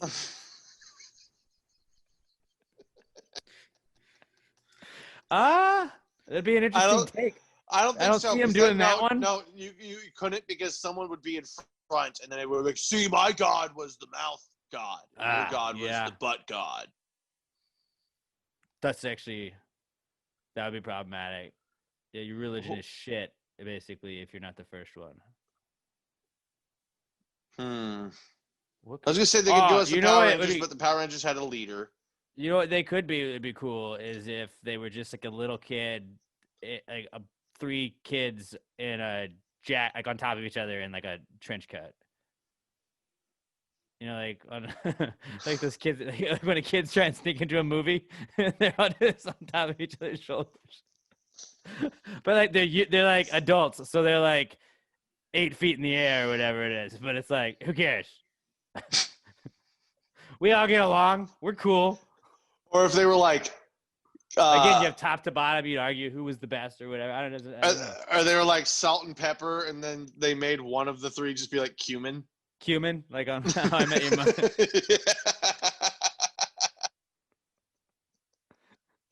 Like what? You don't. I like that. Wait, I don't know what's kosher. They got it. Like some of it might not be kosher. Or oh man! All right, we got to get back. What would Jesus be? Though I feel like he'd want to be something funny. I'm trying it. Like, he could be Jared Leto. Ooh, I think it'd be funny if he was just a 2x4. Why? Because he's a piece of wood. He was nailed to wood. He'd be the Joker. Everybody's been the Joker at one point, right? He would be Creed's Joker. Exactly like that. My costume is Creed as the Joker. Oh, no. Jesus would be Creed. The band Creed? No, like Creed Bratton. Well, you can understand how I get it mixed up because the band Creed was like Christian, right? Yes, but Jesus would be like, yeah, I'm going as the greatest television character of all time. I am Creed Bratton. Maybe you can go as Cartman when he was in Faith Plus One. Ooh, that'd be a good one. That'd be a really good one. As I was saying the greatest television character of all time, I was like, oh, that's actually Cartman. But like, he could be the dude from Big Lebowski. He's got the long hair. You just wear a robe. Oh, or he could be Fat Thor. Jesus isn't fat, bro. He's like ripped. I mean, he can get a fat suit. Have you seen him on those crucifixes? It's jacked. I mean, we can give him a fat suit. Somebody made a good point one time when they were talking about how like all of those like people used to just get painted. They were I don't remember who it was that was talking about it. So this is not my idea, but like they made a good point where they were like everybody that just had like portraits were done. It's like you fucking think like George Washington really looked like that, or he was like, no, motherfucker, maybe look skinnier. Paint it again. Like it wasn't a photo. There's no photos of George Washington. I don't think it's all paintings and like what some artist said that they looked like. And it's like, if you don't think they were manipulating the fuck out of that, they probably were. No. Make me taller. Oh, I'm way taller than that shit, dude. Fucking like that Washington crossing the Delaware. He's like, no, make me look like a fucking badass with my leg propped up on that fucking seat right there. Well, here's the thing. Also, for back then, he would have been like the equivalent of like 6'8" now, because Washington was like 6'4". Yeah, dude. Dude would have been a great. And that was like, 280 years ago. I just thought like that would be funny if everybody just got portraits of themselves, but like you don't make it look at all like yourself because you just make it look like you're way more beautiful or better looking than you are. You're like, no, because we don't have photos. We don't know what those are. Right, what is it? It'd go as Obi-Wan. You've seen those memes where people are like I gave my grandmother this picture of Obi-Wan. Oh and she yeah, thinks you know what? She thinks it's Jesus. I think we could allow it. He'd go as Obi-Wan. Just because he'd be like, this is the funniest not inside joke of all time. I think it'd be funny if he just had a sheet on and he was a ghost. Holy ghost. Because he wants to be there, but he doesn't want to make it about him, so he's just like, he blends in. Like, if you see Jesus trick-or-treating or at a party, everybody's going to go to Jesus, right? He's going to just get flocked to. He's going to be just a ghost. He has a sheet on his head. He's Charlie Brown. That's got to be it. Simple as that. What a cheap costume. Like, fuck this guy. He didn't even try. Like, that's the son of God. And you kick him out of your party, and as he's leaving, he just lifts it up. You're like, I just kicked Jesus out of my party. He's like, don't worry, I forgive you. And you're like, oh, fuck. What do we do? I like that we went everywhere but that, and then like the most simple answer. Yeah. Literally the first thing we talked about on this show, ghosts, was like what it was. So I guess for the rest of the show, if we don't know the answer is ghost. It's spooky enough. It's Halloween week. That works. That plays. Ooh. Jesus would be a ghost. That's actually it was a great question, Josh Tree. Moving on. Let's get to the PTG Picks football talk segment brought to you by our good friends at Southern Star Brewing Company. It is spooky season, and I am drinking a Cy Gourd, their pumpkin beer right now. It's awesome. I have been crushing some of these, getting ready for Halloween. I'm going to watch the David S. Pumpkins special that I have tomorrow. I'm going to be crushing the Cy Gourds. Maybe I'll watch it tonight. I don't know. I'll watch it another. I have watched it every single day this month, by the way. I'm going 31 for 31. But Pat's got the Corova milkshake, the Lil Cal low calorie IPAs, and the Southern Brunch, the citrus shandy. That's what Pat's holding up on the video version of the podcast. If you are just listening right now, like I said, I'm drinking the Cy Gourd, and I also have some Southern Brunches. I have the strawberry bombshell blondes. Those are my favorite. There is something for everybody though at Southern Star Brewing Company. I promise you will not be disappointed. They have all kinds of events coming up. I'm going to be a judge in their Texas Custom Knife Show coming up in November. We have the 7th annual Pass the Gravy Christmas Spooktacular. We're going to keep spooky season going. That's what we do. We move spooky season into December. People forget Christmas does have ghosts as well. But Saturday, December 19th, we're going to be going on at about 1:30. It's going to be awesome. We got High Dive. We got Winston Cook. We got Dizzy Moore out there. And Santa Claus is coming from 6 o'clock to 9 o'clock. We're going to be done at like 2:30, 3 o'clock. What a fucking great day we're going to have. This is going to be the first like Past the Gravy event, like afterwards, we weren't shutting down whatever place it was that we were at, where like usually at Packard's Pub, it was like, oh, the bar is closing now, so really we got to get out, or maybe we could hang out for only 30 minutes. But like at Southern Star, we've just shut that bitch down every single time we go. Then there's a musical guest, and then we leave because it's time for them to close. Now we get to do this. We get to hang out with the Gravy Gang all day. We'll be socially distanced. Everything we'll be wearing masks unless we're outside. We'll be cool, but it's gonna be a lot of fun. We have don't tell them what the prize is, but like if you win a Gravy Award, we have cool trophies that you'll get that we won't speak of now because I don't trust Bobby to bleep it out because for some reason that's the one thing Bobby hasn't bleeped out ever. And you know what? That's a pretty good track record. For all the times I've told you to bleep something out or cut that out and you missed one, that happens, all right? That happens. And I forgive you for that, like Jesus would forgive people for kicking them out of a party. But Southern Star Brewing Company, the best beer in the entire world, and the official presenting sponsor of every episode of our Big Brother podcast, the official presenting sponsor of our football segment right here, Pass the Gravy Picks, Southern Star Brewing Company. Go give them a follow on Twitter and Instagram at Southern Star BC, at Southern Star Brewco. If you're drinking a Southern Star, tag them. Let them know you heard about it from Pass the Gravy podcast. If you go up to the brewery, 3525 North Fraser Street in Conroe. Tell them the Gravy Gang sent you. We got one of our flags hanging up there. Y'all go gather up by there, and they're like, "Oh, what are y'all doing?" Like, "Oh, just this is our hangout spot." That's like the smoking section, like all those 80s and 80s movies. It was like all the bad kids hung out on like the wall. And they just smoked cigarettes. Like y'all can be those kids, but don't smoke cigarettes in the tap room. We don't do that.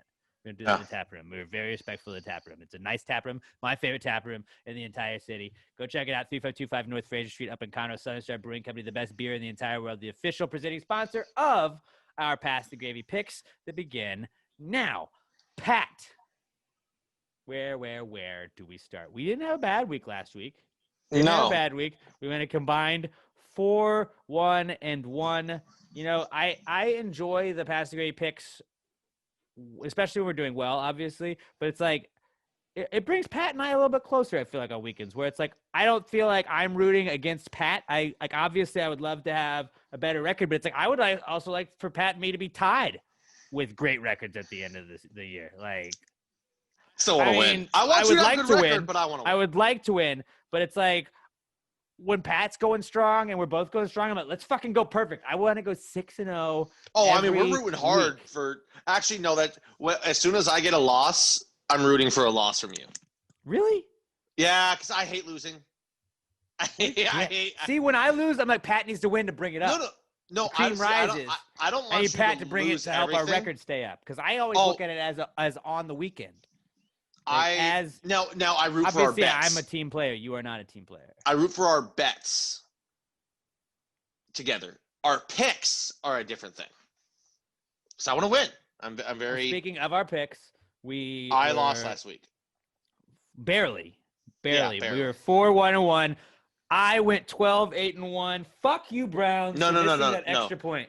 No, you went 2-0-1. I went 2-0-1. I'm 12-8-1 on the season. Excuse me. I'm sorry. I just hate like when you have the tie or the push that just fucks everything up on your fucking thing. But I was 2-0-1. Pat was 2-1. And fuck the Browns though for missing an extra point because I would have been 3-0 if that hadn't happened. And I didn't know that. I was on a plane, so when I landed, I was like, "What the fuck, dude? Why? And at least it wasn't a loss. Could have been worse. But I am 12-8-1 on the season. Pat is 12-9. First goes first. Worst goes first. Yeah, I'm going first. Worst goes first. As with every other week, taking Green Bay. I mean, they've served me pretty well so far this year. They're minus 6.5. Are you 6-1 with Green Bay this year? Okay. Betting against the spread? Not 6-1 because they had a bye already. I don't know what I am against the spread on them, but I'm pretty good. Pretty good. Most of the time, more than not. Green Bay minus 6.5 over Minnesota. This line does scare me a little bit. Minnesota's a very different team than they were the first time they played. Like Green Bay was ready and Minnesota just wasn't. That's why Green Bay. Wait, they played already, right? Or am I thinking of Detroit? Was that like y'all's first game? I feel like we played Minnesota. It just feels that we would have gotten our second game against Minnesota out of the way already. And maybe I'm just thinking of Minnesota's gotten their ass kicked so many times this year that I wanted to take this one. I took Green Bay That's what last it time, is. and I wasn't as locked. Like last week's Green Bay game, we said was like the lock of the week. I said was the lock of the okay. week. So, yeah, it was And like week one. last week's, yeah, that's what I thought. But like last And you know week's what's Green crazy? Bay game was such a lock that like I was like, I'm not gonna not take Yeah. that easy of a play. Like, okay, so you remember week one, Green Bay beat the ever-living dog shit out of Minnesota, right?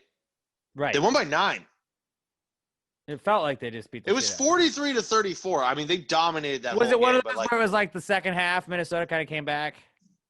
I don't even remember. I just remember we kicked the shit out of them. I think we allowed some late points. That's kind of how it was the first 2 games, if I remember correctly, is Green Bay allowed some late points. Green Bay is obviously the better team than Minnesota. I would think so, yeah. Dalvin Cook is going to be back, though. He had a week to rest because I think they were on a bye last – yeah, they were on a bye last week. He had a week to rest – or 2 weeks because he was out the week before. So Dalvin Cook should be back and strong. Green Bay's run defense can be a little sus from time to time. Very Call sus. back. I still like Green Bay 6.5, though. That's it, like a touchdown victory. Yeah, I could totally. I That think seems they'll easy. take care of them. My second pick, I'm actually going with a dog.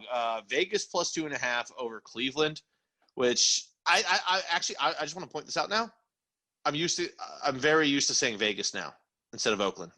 I'm already there. That like I still call the Chargers San Diego. Yes. I'm pretty good about the Rams. I'm good at them being the LA Rams, but it's like LA needs one team. You're still the San Diego Chargers to me.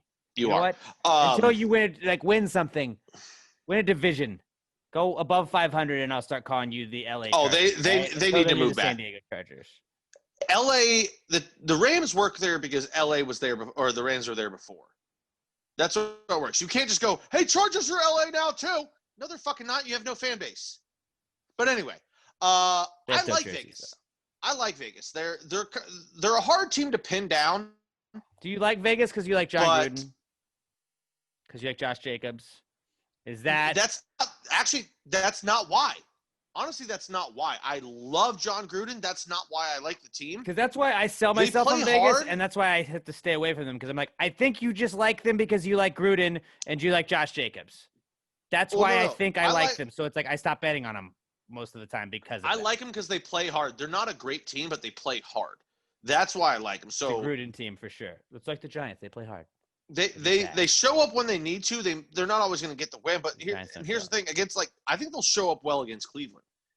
Cleveland doesn't they've played really well, but Cleveland doesn't. They still don't scare me. I don't know if Chubb is going to be back next week. They actually played better without Odell, but that was just all of a sudden Baker going unconscious. Like he had no incompletions for the rest of the game after the first quarter. He technically had one, but it was a spiked ball. I'm not counting that. So that was a very massaged. He went absolutely unconscious for the rest of that game and did not miss a pass. The Raiders defense is going to be better than Cincy's. They just are. This is a Browns team that's got something to prove now. They got the shit kicked out of them by Pittsburgh. They barely beat a Bengals team. I think this could be the game that they come back. Wait, is it in Las Vegas?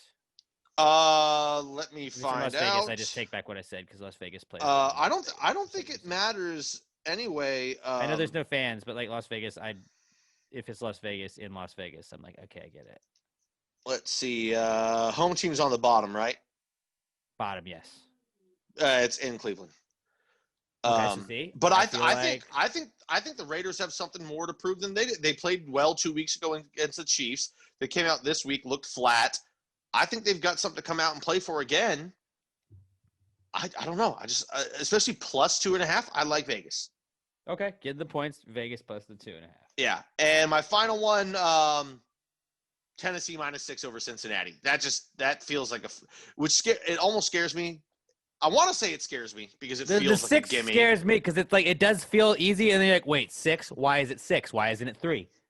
I mean, it should be more than that, but it's like it's not 3 because Tennessee's going to kick the ever-living dog but when shit you out have, of Cincinnati. whenever this is my brain. This is how my brain works when I look at lines. I'm like, oh, Is it less than a touchdown? Barely? Yes. So they're teasing you, being like, "Oh, they'll win by a touchdown," but it's like Tennessee should totally beat Cincinnati by a touchdown. What do they know that I don't know? See, I think they're starting to anticipate our brains, and they want us thinking that way. That's what I was going to say. I want to feel because I'm like, "What's up? But is it going to be a 5-point win? This feels like a 5-point win. Feels like a 5-point win. Week, Tennessee plays close. I fucking called Pittsburgh winning. Fuck you, Seattle. You fucked over my ghost parlay last week, and it was so fucking close. It was so fucking close. Oh, we'll get into fuck Seattle later. We'll get into that. We will. But we got a few things to say, fellas. This is one that, like, normally I'm very wary of that kind of line. I feel very calm about this line. But Tennessee, you get how I think it's a trap, right? Yes, but also I think this is going to be exactly like it was with the Texans. But that was the Green Bay line last week where you're just like, wait, why is it? Because I think Derrick Henry could run for 200 yards again. Cincinnati has no defensive line. Yeah. Now, since he might score some late points, but I think Tennessee's going to put the pressure on him enough. Tennessee might be up. I don't know what the first half line is right now, guys. Bet Tennessee. I don't care what it is. Bet Tennessee in the first half. That's solid play. We're also picking these games on Tuesday, by the way, so the lines may be very different when you look at them, but we're recording on Tuesday. Are we putting this out surprise tonight, or are we putting it out tomorrow? We can put it out tonight. It'll be like an early episode, a little surprise. I like that. I didn't post anything about that. It's at your leisure, buddy. Yeah, that's what I said. Is it a surprise or is it going out tomorrow? I'll put it out tonight. Yeah. I just behind the curtain, I have the Rod Ryan Show golf tournament on Wednesday. So Pat and Robert were kind enough to adjust their schedules so we could record this on Tuesday. We do not cool as a segment. Cool segment would be you guys for working your schedules so you could do this. I appreciate you guys. But yeah, that's like we're picking on Tuesday, so the lines are fucked. Kind of like half of the games yesterday when I was trying to make my picks didn't have lines because Monday Night Football hadn't even played yet. So I was like, all right, whatever. But that's always pick mine right before we start. So you got Green Bay -6.5, Vegas +2.5, and Tennessee -6. I am going to go with this is our first Thursday night game that either of us will be picking this week or this year. Just because I feel like most of the time it's not as fun to like pick a Thursday night game and then you only have 2 games going into the weekend. Again, I said like half the games didn't have lines yesterday when I was picking. I'm going to go Carolina -2.5 over the Falcons. This is another one of those ones where it's like, why is the line so low? Why is the line so low though? I'm a little worried. But like, if you're going to give me every game, if I have less than a 3-point, less than a field goal, Panthers have to win that, right? Yeah, I mean, my site's already at 3, so I don't. But I'm usually a little different from ESPN, what we use anyway. Yeah, we go off of ESPN. I love Carolina in this, just because Atlanta can't figure anything out.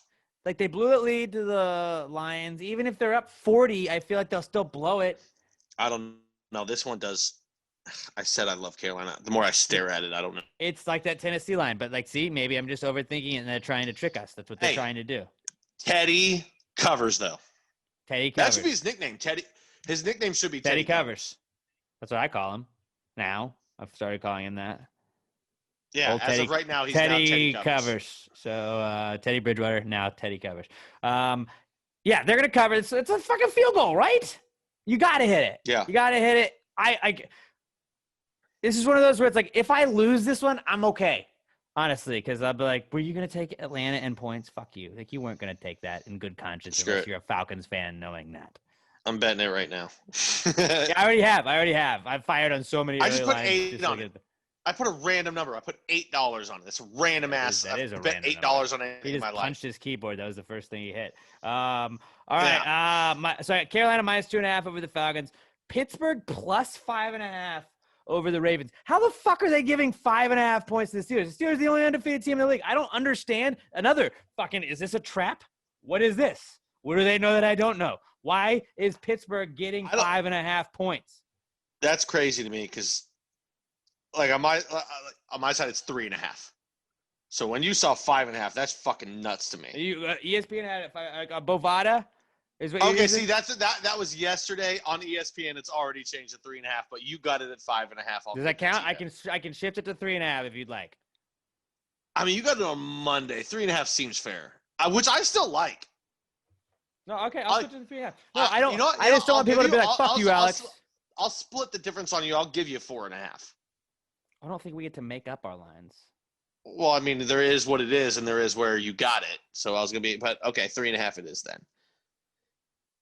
Pittsburgh. Because 5.5 would be fucking. Well, okay. Crazy. So I bet I have on my app. I bet already. I bet Pittsburgh bet plus 5.5, and I was like, "What the fuck? How is Pittsburgh getting points? They're the only undefeated team. I get the Ravens are good. Fucking Pittsburgh's defense gonna fuck up everybody. You saw what they did to Derrick Henry. People couldn't fuck up Derrick Henry all season. They stopped Derrick Henry on the goal line multiple times. Like, I think this is more. That line is more about Lamar. I feel like they're gonna fuck him up. I think the Steelers win this game. I get Ben fucking threw 3 picks, but like, he's not gonna throw 3 picks again. He's not gonna do it again. Well, that's what I was gonna say. I think this line is more about Baltimore's defense against Steelers' offense than it is about Steelers' defense against Baltimore's offense. Steelers are gonna win this game outright. So getting points I kind of is like a fucking that too. Cherry on top. I kind of like that too. Getting points is a cherry on top on this. It does seem like a fucking weird trap. All of my games feel like a trap, but I don't fucking care. I'm playing into the trap. Whatever, dude. Whatever. I need to log in a parlay of all of our picks together too. We got to start doing that every week. We should. And then I'm also starting to do the sad Alex parlay when West Ham and the Giants play on the same weekend, and you just bet against both of them, and then I am sad, but hilarious. You have made a parlay out of it. So there you go. That's a fun little game. I'll start tweeting it out at Gravy Gambles. Go follow Gravy Gambles. I tweet out all the picks that I make every day, and not all of them are good, but if you want to bet along, if you want to just follow along, you can do that too at Gravy Gambles. My final pick this week is the Chargers -1 over the Broncos. Call me crazy, but I feel like Justin Herbert is a better quarterback than Drew Lock. Remember me saying I didn't want the Giants to draft Drew Lock or Daniel Jones. I'm now a Daniel Jones stan because we drafted him despite me saying not to draft Daniel Jones, but he's the fastest quarterback in the league, so that's fine. That's fine. Those are just facts. Nobody has run faster than Daniel Jones has this season at the quarterback position, even Lamar Jackson. So Daniel Jones panned out, and I was wrong on that. I'll just admit that I was wrong, and Daniel Jones is a great quarterback. But other than that, Chargers -1 over the Broncos. Yeah, the Broncos beat the Patriots. That's why that's the line? Like, that's why the line wasn't bigger? Because they're like, the Broncos beat the Patriots, right? Like, the Chargers aren't great, but the Chargers should beat the Broncos, shouldn't they? I think so. I definitely think so. I almost picked this one. I love this one. It seems like all 3 of mine seem like they're traps. I don't believe these lines. There's weeks like that where that happens, and then you lose all of those bets, and you're like, I should have known something was up. And if this is that week, then fuck me. But like, if not, then I feel like I picked 3 winners in this. Sometimes I concur. When I pick on the week, like sometimes when we pick, I'm worried about my picks. This week, I was like, these are way too easy, and that freaks me out that they are too easy. Which is weird because we're doing it on a Tuesday, and we thought that was just recipe for disaster. We always joke about how Wednesday picking lines sucks. Tuesday even more would suck. If, knock on wood, we both go 6-0, that would be hilarious, and then we'll just start picking on Tuesdays. That would be our new strategy. Maybe not a bad idea. It's like I, as a dumb kid in school, whenever I would take a test, and I was like, I feel like I knew too many answers on that. Like, I flew through that. Like, I was like, what's up? I think I probably bombed that test. And then it was like, sometimes you did, sometimes you didn't. This is one of those I'm like, I think these are too easy. But all right, our picks this week for week 8. Pat has the Packers -6.5 over the Vikings, the Raiders +2.5 over the Browns, and the Titans -6 over the Bengals. I've got the Panthers on Thursday night -2.5 over the Falcons, the Steelers +3.5 over the Ravens, and the Chargers -1 over the Broncos. Amazing still to me that the Steelers are getting points. But yeah, that's our PTG pick segment. Do we want to talk football? Yeah. Oh, also real quick, when I put every single one of those in a parlay, the lines weren't the same a little bit, but it's 5 to win 250. But I also put the same parlay where I teased every game an extra 1.5 in our favor, and it's 5 to win 99. And all those lines look great to me. So this will be a fun betting. We're going to send this out on Gravy Gambles later. but this is going to be a fun week. One of my favorite things that Pat is actually like gambling now. Like last year he would just like pick and then he didn't bet those. But like now, like I love that like, every day Pat's like, "What are we betting? What are we doing? What are we doing?" I'm like, "Yes, let's go." And then I throw out lines and he's like, "I don't like that one. What about this one?" I'm like, "Yep, I like that one though." Like that's like especially before like Saturdays and Sundays, we just are talking like college football and NFL football. That makes me so happy. Just be like, I always feel like the degenerate just doing it by myself. But now that I have like you and Chris Hogan doing that shit and I love my parlays. Fucking get in on this. You got to hit 1 out of every 8 parlays and it pays off. I love Let's point out Seattle. Nobody gives it. Like I get it. We don't want to talk about our bets specifically. We had Seattle on the last leg of a parlay that would have paid me a lot of money on. Me too. I bet it as well. Russell At the Wilson, very least, it should have pushed. And then fucked us over. Fuck Russell Westbrook. At the very least, he should have fucking tied. What did I say, Westbrook? Both of them. I don't care. Seattle, if he doesn't throw that pick, they tie. That part of the parlay pushes and the rest of the parlay hits. I don't know. Because if the parlay all has to hit or nothing happens. That's not how it was explained to me. I'm pretty sure that if one part of the parlay ties. You have to have everything in the parlay go as planned or it doesn't work. I'm trusting my brother on this one. He said if part of it, if the game ties and the parlay pushes, then that part gets swept off of the parlay and the rest of it hits. No, because that's why the value is so much better because you bet 5 games as opposed to 4 games. Maybe it's different from site to site. I don't know. Maybe he was drunk. I don't know. But either way, we should have at least just not lost anything. Don't answer that. Yes. Don't answer that. Cut that part out, Robert. No, you can leave that in. You can't track him down. He's off the grid. Okay. Yeah, that's true. He doesn't have a wallet. I'm surprised he has a cell phone. He knows they can find him there, right? I don't think he's too worried about it. I don't know. He doesn't have a fucking credit card. He seems worried about people tracking him that way. Okay. Seattle. Fuck Seattle for blowing that game. Packers looked good. I said that like it was a joke that they were just giving 3.5 to the Texans. That was done in the first 10 minutes of the game. Yeah. And like that was the easiest bet I've had all year. Probably will be, honestly. But that was nuts. Giants lost to fucking Eagles, and I feel like I want to save my Giants stuff for not cool just because I'm gonna go on a rant. But like, yeah, I was gonna save Giants are a game and a half out of first place. Not still. Cool, but Giants are still a game and a half out of first. Oh, place. Eagles are going to run away with that division because they're just starting to get a little bit healthy. Like they get Deshaun back, he's gone. Alshon Jeffrey should be back now. Lane Johnson.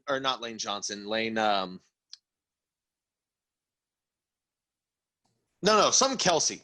What's Kelsey's first name? Not Lane. Travis Kelce's brother. Yeah, his brother. He's coming back. The line is starting to come back. Carson Wentz is playing better because he's starting to learn to play behind that shit offensive line because they're getting cohesive, but they're starting to get their good line back. The Eagles are going to win that division in a runaway. Nope. Can't write that off because I spent all weekend convincing myself the Giants would. No, you should be wanting the higher draft pick. Because I don't care where you draft. We just draft best position available. Either you guys really sell yourself. As long as it's offensive line. Either you guys get a great offensive lineman or a just sick defender, or maybe you guys finally just sell yourself on a new quarterback because there's 3 really good ones coming out this year. Daniel Jones is our guy. He's our guy. We're not drafting that high. We're not going to be drafting that high. We're not drafting high enough to draft another quarterback. Until you draft the next guy. Nope. Danny Dimes is our guy. Danny Dimes has done a lot with nothing around him. He's had absolutely nothing around him this season. He has no line. He's running for his life the whole fucking time. And Danny threw a fucking game-winning touchdown pass. He threw a game-winning touchdown pass at the fucking I'm not arguing with you of a tight end dropped. I'm not arguing with you. All I'm saying is if you draft Justin Fields or North Dakota State guy, I still cannot remember his name. Stay away from Trey Lance. If you do, fuck Trey Lance. The second you do, that's what you said about Danny Dimes, and look where you are now. No, I'm I'm mad we didn't get rid. Like, no, don't. I think your initial thoughts on him were right, man. He's running the fumble Rooski 4 times a game, and the line doesn't know he's running it. You talking about the fastest quarterback in the league? Excuse you. You know he leads the team in both passing yards and rushing yards. He's QB1 and RB1. Yeah, And So how's really, that helping your team? What can't he do? Well, I mean, if he Win. has to do anything on Win. his own, He not can't great, win. but- He can't win. Well, when You he's said the you only don't player want that. playing, he's the only guy doing anything.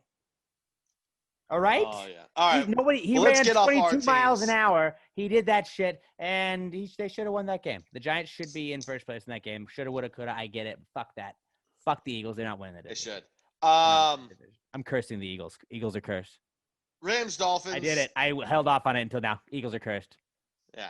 I'm touching Rams skulls. Dolphins. Touching skulls. They're cursed. Bad all right, news for let's- you Eagles fans. All right. Get over it, bud. No, it's done. Rams Curse is Dolphins. I actually like Rams 4.5 in this, just because Aaron Donald is going to terrify Tua. It's your first start. Like, here's where we're going to find out if Tua's like actually as good as we all thought he was going to be before he got injured, and just step in and be great, or if Tua's a regular human being and is going to need some time to adjust. Because that D line is going to be after him. Colts Lions, who gives a shit? The Colts are a 3-point favorite, but I say pick them on that one. Raiders Browns we covered. Vikings Packers. Bills Patriots. I think Bill Belichick's going to lose 3 games in a row for the first time in his career. Bills should handle him. He's already lost 3 games in a row. I thought this was 2. 3. Okay, so he's going to win 4 or lose 4. Yeah, Bill should handle him, right? I think the Bills win narrowly. Cam Newton can't throw a football anymore. They'll play better, but I think the Bills have not been playing their best. I think that the Bills win narrowly on that one. Over under 43.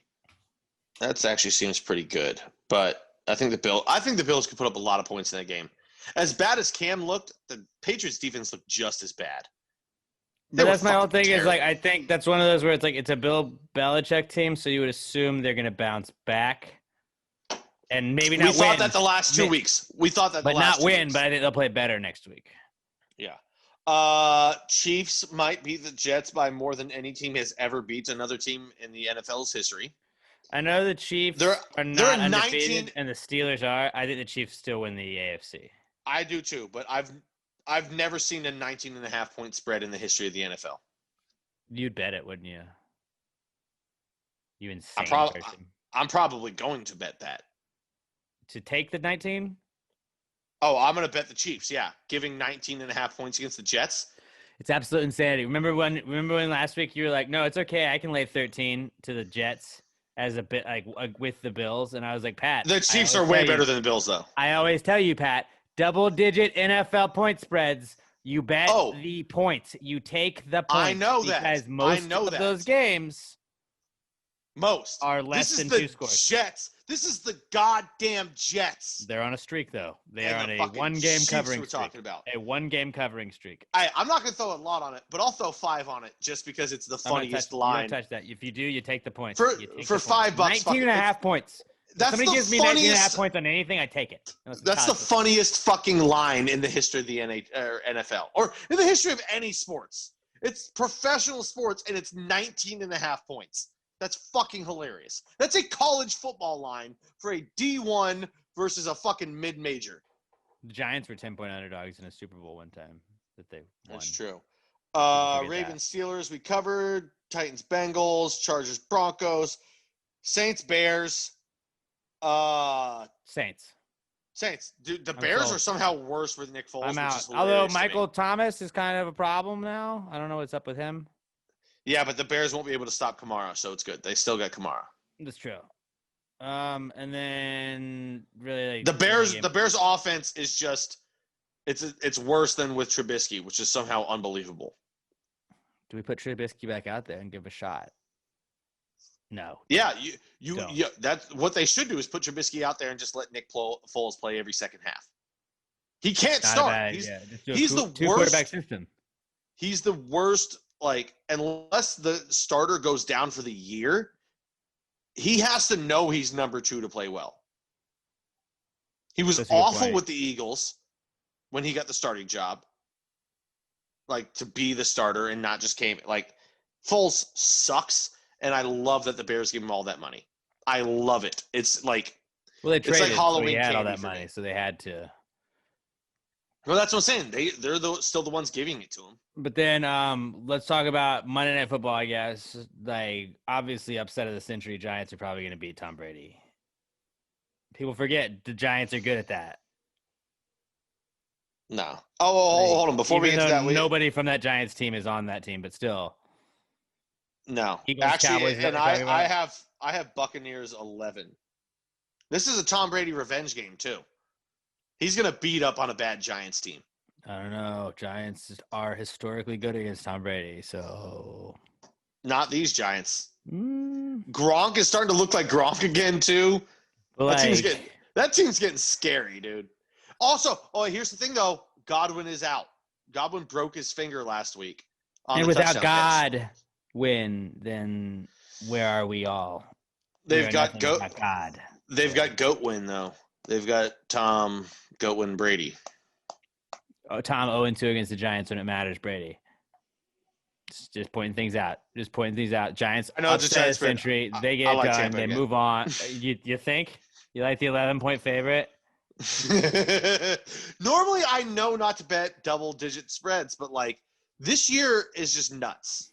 Tease the Giants game. Tease it. You get Giants 17 or Giants plus 17, and then the over at like plus. We'll 55. talk later about that because I don't see teasers on here. I can buy points. But also we forgot. Yeah. Here's the one that's the craziest one. 49ers versus Seahawks. Seahawks are a 3-point favorite. Seahawks win. I mean, I thought that last night too. Seahawks win. This is a get right game. They get right. They bounce back. I mean, look what the Seahawks 49ers just did. Seahawks defense cannot stop anyone. But the Seahawks win. Do you like them +3? Or -3? I like them straight up. I have no idea what to do with that game. I have no fucking clue. You don't bet that game. I might tease it. You don't bet it. If you have questions about the game, you pass up that game. You're like, I don't touch that. Like the Cowboys, Reds, or Washington football team. Excuse me. Cowboys, Washington football team. I almost said the bad word that we're not allowed to say. That was their team name. But that game was like a pick 'em, and I was like, fuck both of these teams. I'm not betting that. I put the Cowboys. I probably would have gone Cowboys, and it didn't. I did. Yeah, you did. It did not go well. But I mean, in theory, it was like there's no way. It's part of my big boy parlay. I'm gonna start putting together. I'm gonna do that every week. I'm gonna put out a big boy parlay of between 6 and 8 teams. I'm gonna tweet that out every week. That's a new thing. We'll do the big boy parlay and the sad Alex parlay. I like it. That's what we'll start doing, guys. I know people don't want to bet on soccer, but that's kind of funny. And then like West Ham's actually low key good. I should have added that to comeback kick because we tied Man City. We came back from 3 goals. Ever since I placed a curse on Tottenham, West Ham has only tied games, which actually isn't great. But against Tottenham and Man City, West Ham maybe not bad. I don't think we're getting relegated this season. We're not good. I don't think. But we're not bad. No, we're top 10. We're a top 10 team. We're a top 10 team. Yeah. We are good, baby girl. West Ham, maybe gonna win the league. Moving on up. Maybe gonna win the league. Maybe what? Maybe gonna win the league. Maybe win it all. Dark horse. Take it. I'm saying. Keep your eyes open. I'll throw a couple. I'll find me some odds. I'll throw a couple. All right. On there. We'll talk. I think people like right now don't give a shit that we're talking about West Ham, but I'm just saying West Ham tied Manchester City. Manchester City was like the greatest team in the last like 5 years. So fuck you guys. Robert wouldn't even hear if we said his name right now. He's been staring blankly at the screen for the last 8 minutes. No, Robert he looked over when we were talking West Ham because he's a huge West Ham fan. He supports the podcast favorite soccer team. Right now, during this segment every week, do you think Robert just like contemplates how he ended up here in life? Do you pay attention to what we say in the football segment? And then Robert has to edit like Bet the House too. So like Robert has 2 football segments that he. I usually kind of just focus on my other screen here and just look at other things. You pay attention to games on Sunday and like see if like we were right at all to just be like how these idiots. No way he does. No. I didn't think he did. What you should be doing is made fun of us. While we're talking football, you should just be playing Among Us and trying to figure out who's sus. Oh, he probably is. That's what he's doing. Wouldn't be a bad idea. We're gonna do a gravy gang one of those soon. All right, that was our football talk. Pass the Gravy Pick segment brought to you by our good friends at Southern Star Brewing Company. Quickly, before we get to the not cool segment, let's tell you guys about our Pass the Gravy Big Brother pool that is coming to an end tomorrow as we record this on a Tuesday. Wednesday, the 28th, is the finale night of Big Brother 22. Our Big Brother pool update right now, though. Christmas was evicted last week, so Fernando Ramon, you are out of the Big Brother pool. It was a good run. The remaining 3 house guests are Cody, who is Robert's representative, Nicole, who is Daniel Tom Cheston's representative, and Enzo, who is Brett Brandon's representative. And they will compete in the final head of household competition on finale night to decide who they go. The winner of that decides who they go to the final 2 with. Robert, are you in the final 3 for the second straight year? Yep, I'm going to win. All 3 of us last year, I believe, right? Who do you have? First, second, third. He has Cody. I have Cody. Oh, yeah, you're going to win. You should win. You should. Well, if Cody brings himself to the final 2, yes, you win. We don't need to discuss this too much. Yep, never mind. If you want to hear our full breakdown of it, what you got to go do is check out our Big Brother podcast, Pass the Gravy. But see, what we did there is we almost did what Chris and I used to do. We did 30 minutes on Big Brother, and people were like, I don't give a fuck about Big Brother because I don't watch Big Brother. If you watch Big Brother, if you're in the pool, if you care, we do a whole in-depth discussion and preview and prediction for the finale night on Pass the Gravy, bro. Go subscribe to it. Give it a 5-star review wherever you listen to Pass the Gravy, because we are also up there as well. Pass the Gravy, bro, podcast. But so this week it's Robert, Daniel Tom Cheston, or Brett. If Robert wins again, obviously whoever gets second would get the prize. What do you mean wins again? He didn't win. I won last year. If another member of the podcast wins it, which is absolutely, like, honestly, the odds of one of the 3 of us winning 2 straight seasons, and the odds of last season there being 16 people and us getting first, second, and third was nuts. Like, that was pretty crazy. Josh Tree was 4th, but he won by default. This time, like, I feel like it's anybody's game. Not really. It's Robert's game. The odds of all right. Daniel Tom Cheston is most likely going to be the winner of the pool because Robert will have to forfeit by default just because he's on the podcast. Although I'll buy you a shirt if you want one, Robert. 0.035%.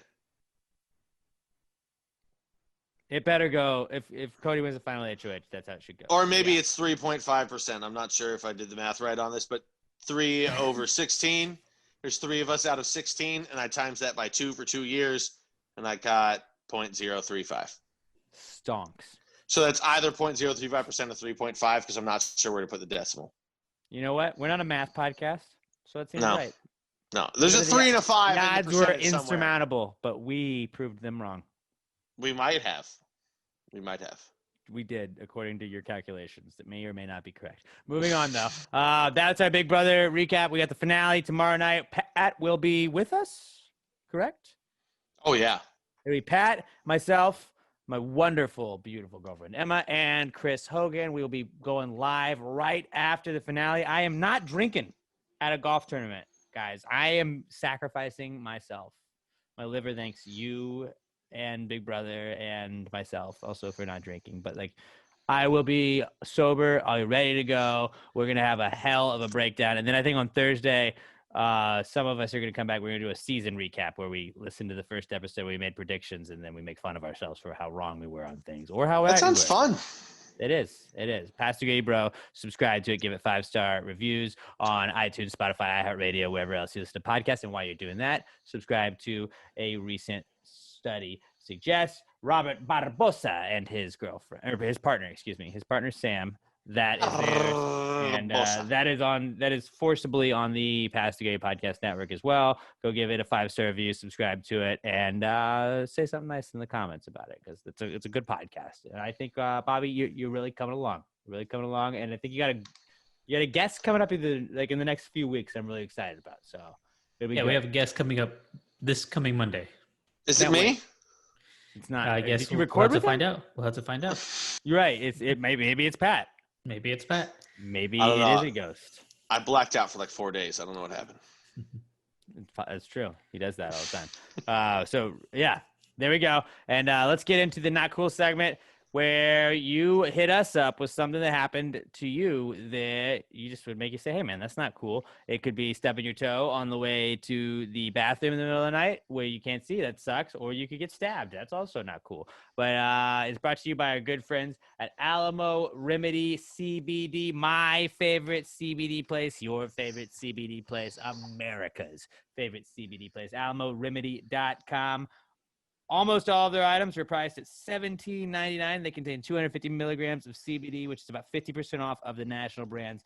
The only item priced over that is the hemp flower, which is awesome. It'll settle you down. It'll chill you out. It'll give you a nice, relaxed feeling without the foggy headedness, the forgetfulness, the awkwardness that you get when you ingest other things that you may or may not smoke. The CBD gummies are available. The gummies were a fucking lifesaver this weekend for myself and or for mostly for my family. I was flying this weekend, had to go up to Maryland, and Emma and my mom and myself were going on the way back, and we were all, I was up late. I was kind of stressed out and all this shit, and I popped a gummy. I was nice, and I got to just chill out. And my mom was a little stressed out. I was like, hey, Mom, try one of these gummies. It's from Alamo Remedy. She had one, and she was like, that gummy really relaxed me on the flight. All of her anxiety about flying, it was just chilled. A lot of people were like, oh, these are gummies. I'm going to be tripping balls. No, these gummies just relax you. They're not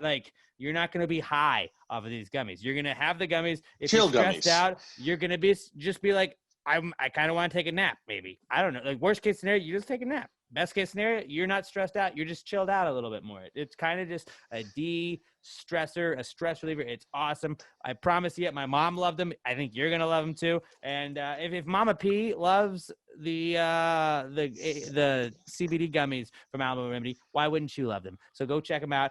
AlamoRemedy.com. Use our promo code PTG at checkout for 10% off your order. They got the gummies, the lotion, the tincture oil that you put under your tongue, and the capsules. They all have 10 milligrams of the CBD, and they're great for you. 250 milligrams of the CBD, but each of them are in 10 milligram doses. They're awesome, and the hemp flower is awesome as well. AlamoRemedy.com. Promo code PTG at checkout for 10% off your order for the best CBD products men or women or whatever you identify can buy. AlamoRemedy.com. Promo code PTG at checkout for 10% of your order. Alamo Remedy CBD, the official presenting sponsor of the Not Cool segment that we begin right now. Not cool, man. Dude, that's not cool. Not cool. Not cool. Dude, that's not cool. Not cool, man. Dude, that's not cool. Not cool. Not cool. Dude, that's not cool. Not cool. Not cool. All right, let's get to our own Not Cool this week. I have a couple. Let me get right into them. I mean, I've hinted at this motherfucker for most of the podcast, I feel like. But Evan Ingram, he's my Not Cool because he's a real fucking piece of shit that can't fucking catch, and he's a bust of a first-round pick that fucking would have had the Giants in first place in the shitty fucking NFC. I get it. But, they would have been first place in the NFC if he just fucking catches the easiest fucking pass ever. It hit him in the hands. It hit him in the fucking hands. That was all one giant word, it's and a none of it fucking was touchdown. English. It's a touchdown if Evan Ingram catches that ball. It's over. Game's over. There's no chance the Eagles come back. The Giants are up 18 at that point. It's over. Fuck you, Evan Ingram. I have not been that mad at a Giants player since Jay fucking Feely missed 4 field goals against the Seahawks my senior year in high school. It was my junior year in high school. But it was fucking – I was so mad. I was so fucking – I cut Evan Ingram. Fuck Evan Ingram. I'm over Evan Ingram. Fuck Evan Ingram. Fuck you. You cut him where? Cut him. Just release him. In I the ocean. said you cut him. Cut him. Fucking he's done. I'm out. I'm out on Evan Ingram. Fuck him. I don't care if he scores please. touchdowns. Fuck him. Send him to Green Bay, please.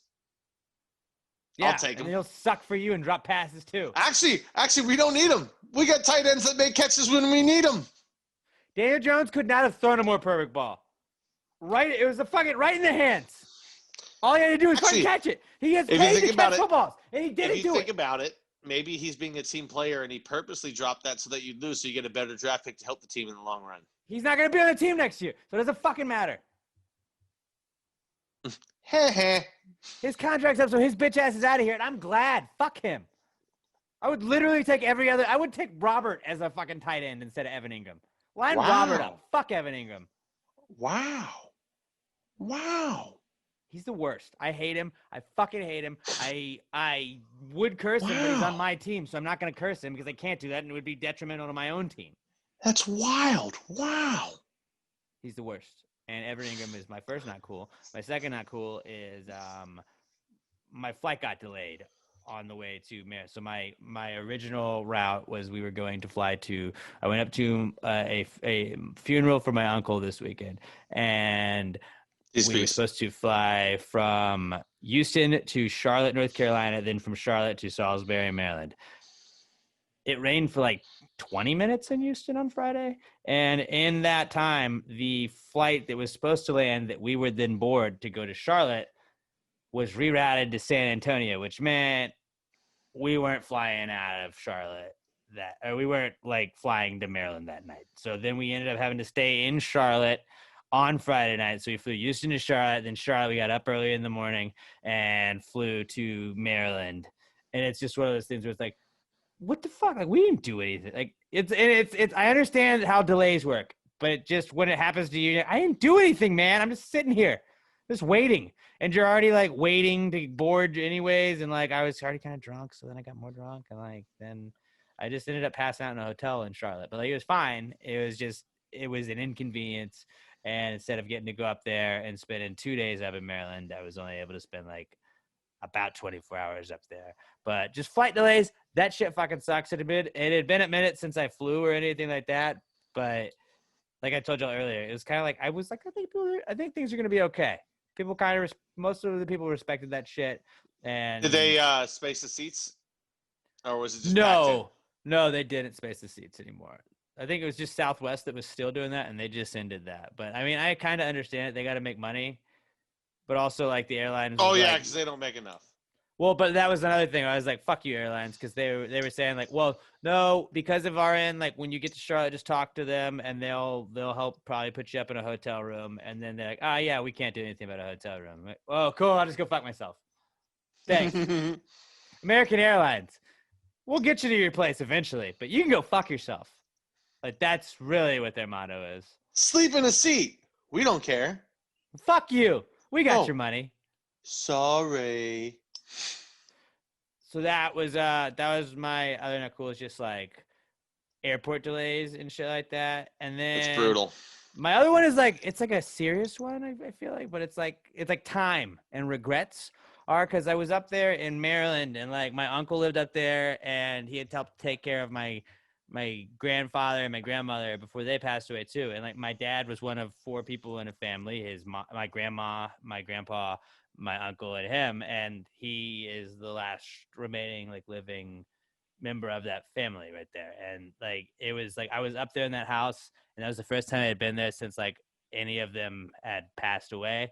And just like, I remember going there like as a kid where like AIM was big and like I would spend hours on AIM just like talking to my friends back at home when I was up there like this weekend. I was like, why did you do that, man? You should have just fucking spent time like soaking it up with the people that like are not here now. You fucking dumb piece of shit.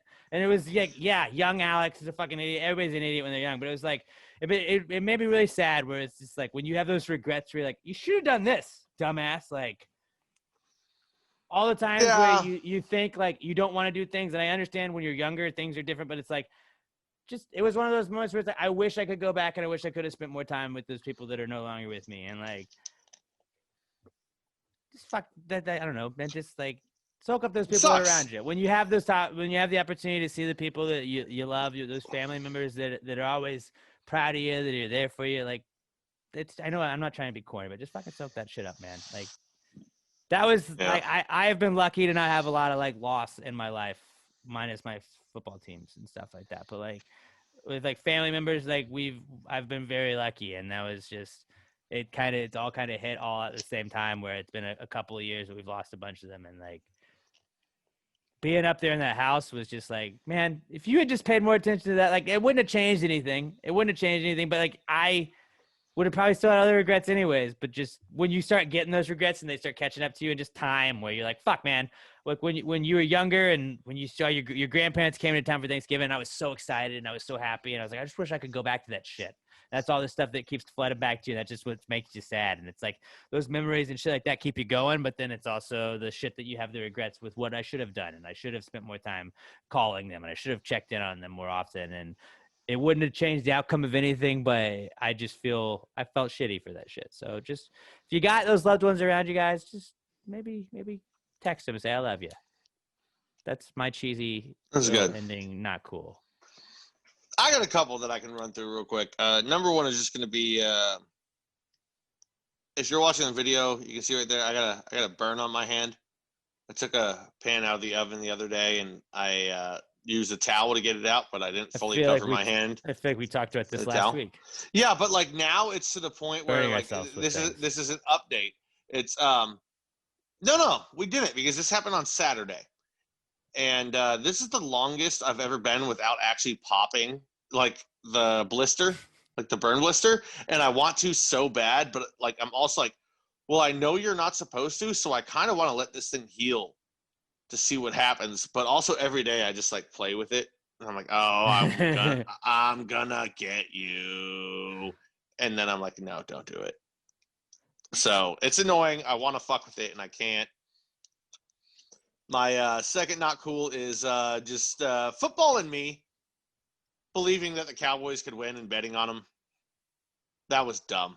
Fuck the Cowboys. They suck. I should have known better than to ever bet on them. And the Bears. Two franchises that I fucking despise, and I know they suck. Bet them both. Didn't work out. They were both in parlays. I didn't bet either one of them straight up. God, I would never do that. That sucked. And then also Seattle, as we previously mentioned, for fucking up a beautiful parlay that Alex had put together for us. It was a great parlay. It was a beautiful parlay, my friend. And I had upsets and had everything you could ever want in a parlay. It was beautiful. And both of the upsets came through. Shout out to the Lions. Shout out to the Steelers. Shout out to the 49ers. And then it was just like Seattle, all you got to do is do what you're supposed to do. If that had hit, I would have been back up over 3 times my initial investment. Instead, I sat just at about 2.5. I would have been up again. Or way up again. And it just didn't work. Fuck Seattle in that game. My last one is, I know I should say, guys, don't speed because it's good for everyone's safety and all this shit. Don't speed because you don't want to have to take defensive driving. Holy fuck, was that boring. My God. Like, I had 90 days to do it. It was due today. I started it 2 days ago. 6 days worth of classes. And overall, it wasn't that bad. It was a little boring. I literally would put it on my iPad, put in some headphones, and watch sports and just kind of absorb what was going on. Well, you had to have like the page open for like however many seconds it is or minutes it is. And it's like, they're going to go through this 2.5 minute thing. And you just have to be making sure it's open. So no. No. Each video was between 45 and like a minute, an hour and 5 minutes. Each video. Oh, shit. And then you had to take a 12-minute break after it. And then you take a quiz where all the quizzes were like, what is dangerous when you're driving in the rain? The ability to slip, the loss of vision, or the ability to slip and the loss of vision. Like, that's what the questions were. It was ridiculously easy. But the worst thing of all of it, video 6 is on drunk driving. And it's an important video. And it comes from, by the way, this video is from 2004. This is a state, like, regulate. Yeah, it's, I'm looking at everything that people are wearing. I'm like, what is this, the 90s? I was like, no, it's 2004. But that's still 16 years ago. It looks outdated as shit. They're talking about, like, text messaging.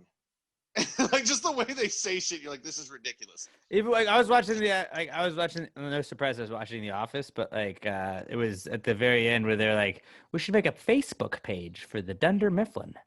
And it was just like the like oldness of them sounding like they had no idea what like Facebook was. You're like, wow. But the worst part about all of this, it's not that it was a drunk driving segment. Was that the drunk driving segment was with it's called Project Yield. It's like a San Antonio high school. These students started it. It's a like awareness and something thing because they had, I don't know. Long story short, they had a couple of people, a mom whose daughter was killed by a drunk driver because she let a guy drive her car. He was drunk, flipped the car. He walked away fine. She died. The other one was a guy whose mom got hit by a drunk driver. But the thing about it that sucked was at the end of it, instead of just ending the video with a good lesson, it's like, now we're going to open to questions and just responses from the high schoolers.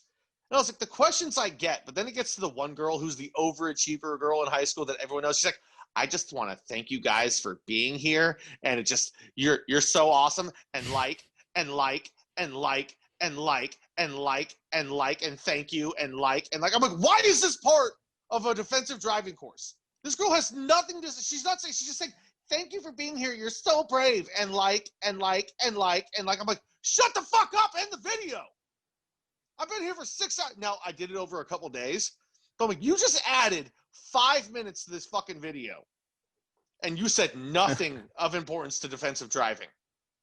Why are you part of this video? And like I said, you could tell it's the girl in high school who's part of like 7 different clubs. She's probably the class president. That's why she's part of the Project Yield team.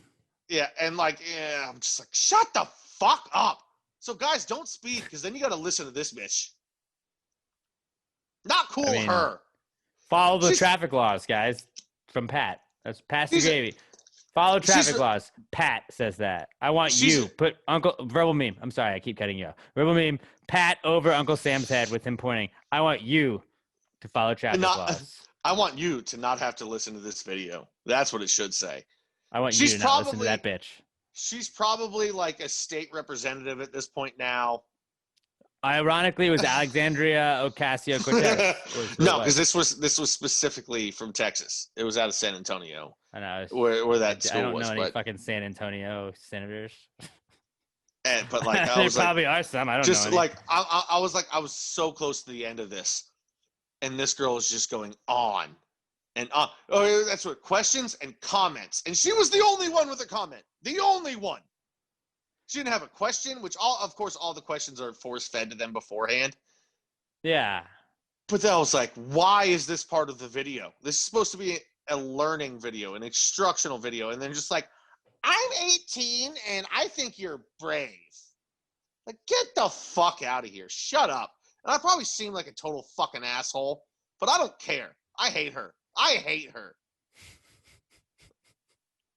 She inconvenienced me for like 8 minutes of my life, and I hate her for it. No, that is every person in every class, though, where you're like getting ready to go. Any questions? And it's like, yeah, I know. And the assignment that's due in 3 months, I was wondering, like, is it okay if we use paper mache for our project? Or shut the fuck up. Nobody fucking cares. It is a Friday at 3:00. I want to go home. I want to fucking hang out with my friends. Fuck you. I hate you and everything you stand for. And like, I get that. I get that rage. You're like, I'm almost done. I just want to wrap this shit up. Fuck you. Let's go.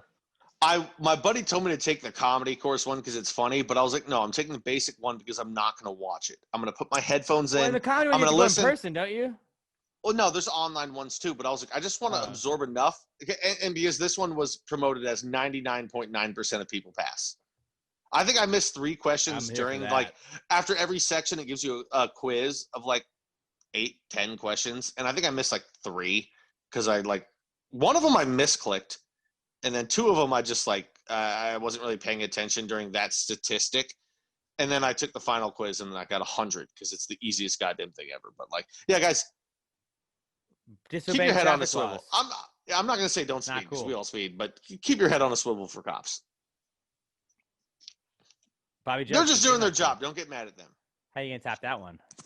Honestly, I don't think I can. Mine is a pretty just simple one. These people that are complaining about the new retweet function, like, what is the difference? Like, it's the most complicated thing in the world. It's not. What does it do? It's just annoying. It pulls up a full thing like you're trying to quote tweet it now. I don't have that on my phone. I don't have that on my Twitter. I don't understand. Everybody was bitching about it last week. I was like, mine is the same retweet I've always had. Is it different for you, Bobby? It's different for me, but like I said, it's nothing difficult. You just hit retweet once, and then you hit retweet again. Well, you don't have to type anything. It's annoying. See, mine gives me the option to retweet or quote tweet, and that's it. So it's the same. So ours, it goes retweet, and then it pulls up the quote tweet. Like how, like when you hit quote tweet, it gives you the option to type in. Now it's hit another button. That's all it is. It pulls it up regardless. but then you hit just tweet or retweet or the send in the upper right or whatever. So you don't have to write anything. But like the first time you do it, you're like, no, not quote tweet, and you back out and you do it again. It sends the same thing. Like, oh yeah, it changed. This is annoying. People will get used to it in a week, but it is. I annoying. saw people were bitching about it, and it was like, I think it was like a Vice article I read. So like, take with that what you want. But like, it was like, it's really upsetting artists because they're mad that they're upset that people are now encouraged to critique their artwork as opposed to just share it and spread their artwork. And it's like, fuck you. If I'm sharing it, I get the opportunity to critique it. And if I want to be like, this shit sucks, I get to say that. Like, that's just how it is. If I'm sharing your artwork, I can share it however I want to share it. If you want your artwork shared, I'm going to share it. Most times I just retweet shit. I don't fucking comment on a lot. Fucking quote tweet is an amazing feature. The only time I didn't understand any of it because it hasn't changed on mine. Maybe I haven't done any updates or whatever it is, but I was like, my tweets are the same. I don't get you guys. Just chill out. I won't say the only time, but 95% of the time, if I'm responding negatively to like somebody's like music or something, it's because it's a promoted tweet. And I'm just like, fuck you, get off my timeline. I hate you. I'm that guy. I'll do that.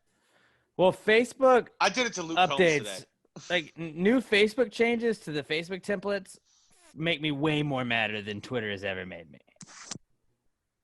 I mean, other than like what people post on Twitter, but like the features and the updates that Twitter does, I have never been as upset with Twitter as I am when Facebook is like, by the way, you have to solve a riddle before you can comment on any friends things. Like now we got this new thing and you don't know how to use it. Like that's what Facebook is confusing as shit to me when they do updates.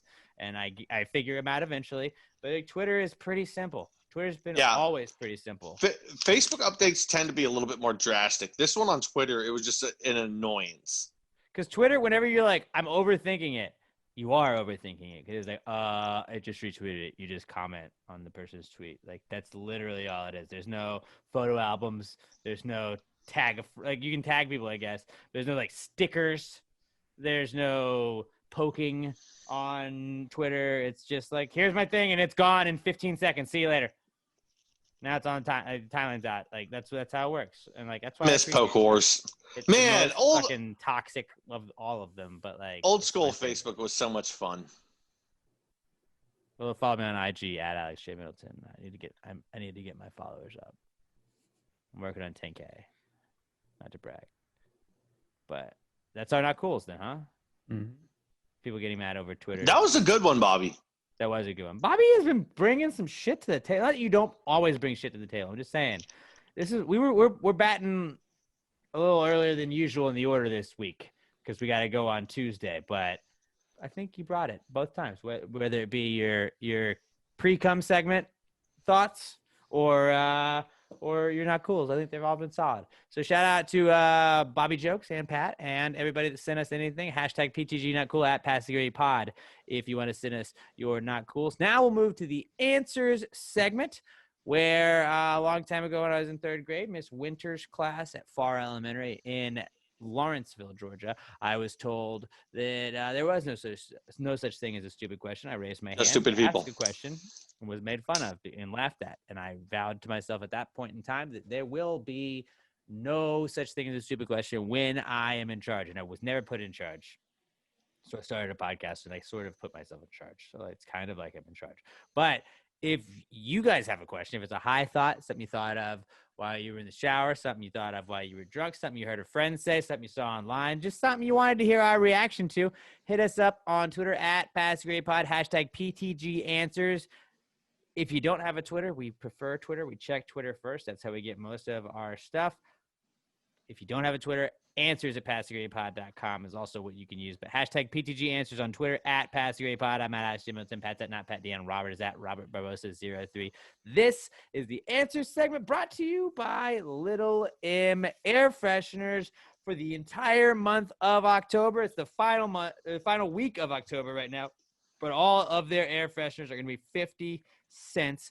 That's a fucking steal, guys. It's a fucking steal. If you order $10 or more worth of air fresheners or worth of anything from littlemshop.com, you're going to get free shipping. So you order $10 worth of air fresheners. You're at 50 cents a piece. That's 20 air fresheners you're about to get. You're going to have the best fucking smells at your disposal for like the next like 6 months, basically, is what I'm saying. So go stock up now.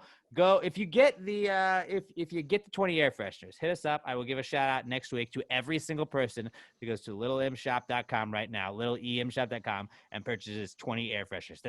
That's fucking $10. We all got $10, right? Why not drop $10?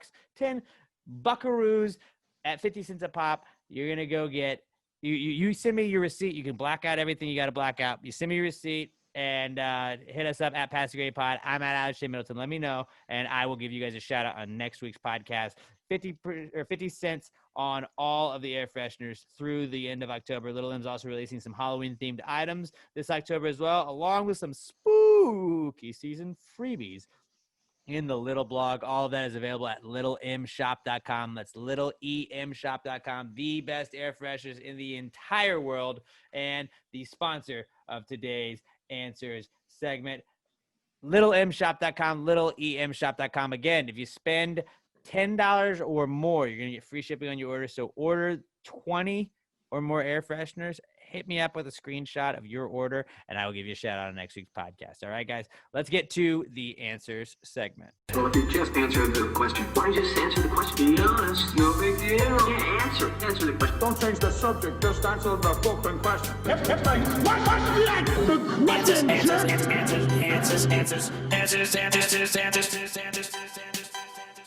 Any questions? All right, guys, let's start with our first Answers question of the week. As always, it comes from our podcast son, Skylar Lester. Oh, it's Skylar! At OMG, it's Skylar on Twitter. Skylar asks us, instead of new car smell, do Teslas come with that Elon Musk? Well, clever. I don't have not. money enough to buy a Tesla, but My that boss would be a just genius bought one. idea. But Your no, boss I don't must be a billionaire. No, they're not. They're actually I pretty moderately don't priced know how vehicles. much they are, but every time I see anybody driving a Tesla, I just assume they're like a millionaire. No, I mean, you can, some of the Teslas are like, I think, like low end, like 28.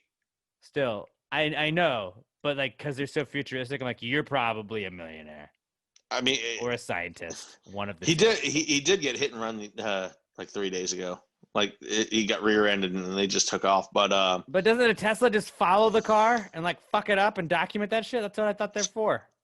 no, I have followed your intruder. it wasn't much. But anyway, no, I hope not, because I don't want my car to smell like Elon.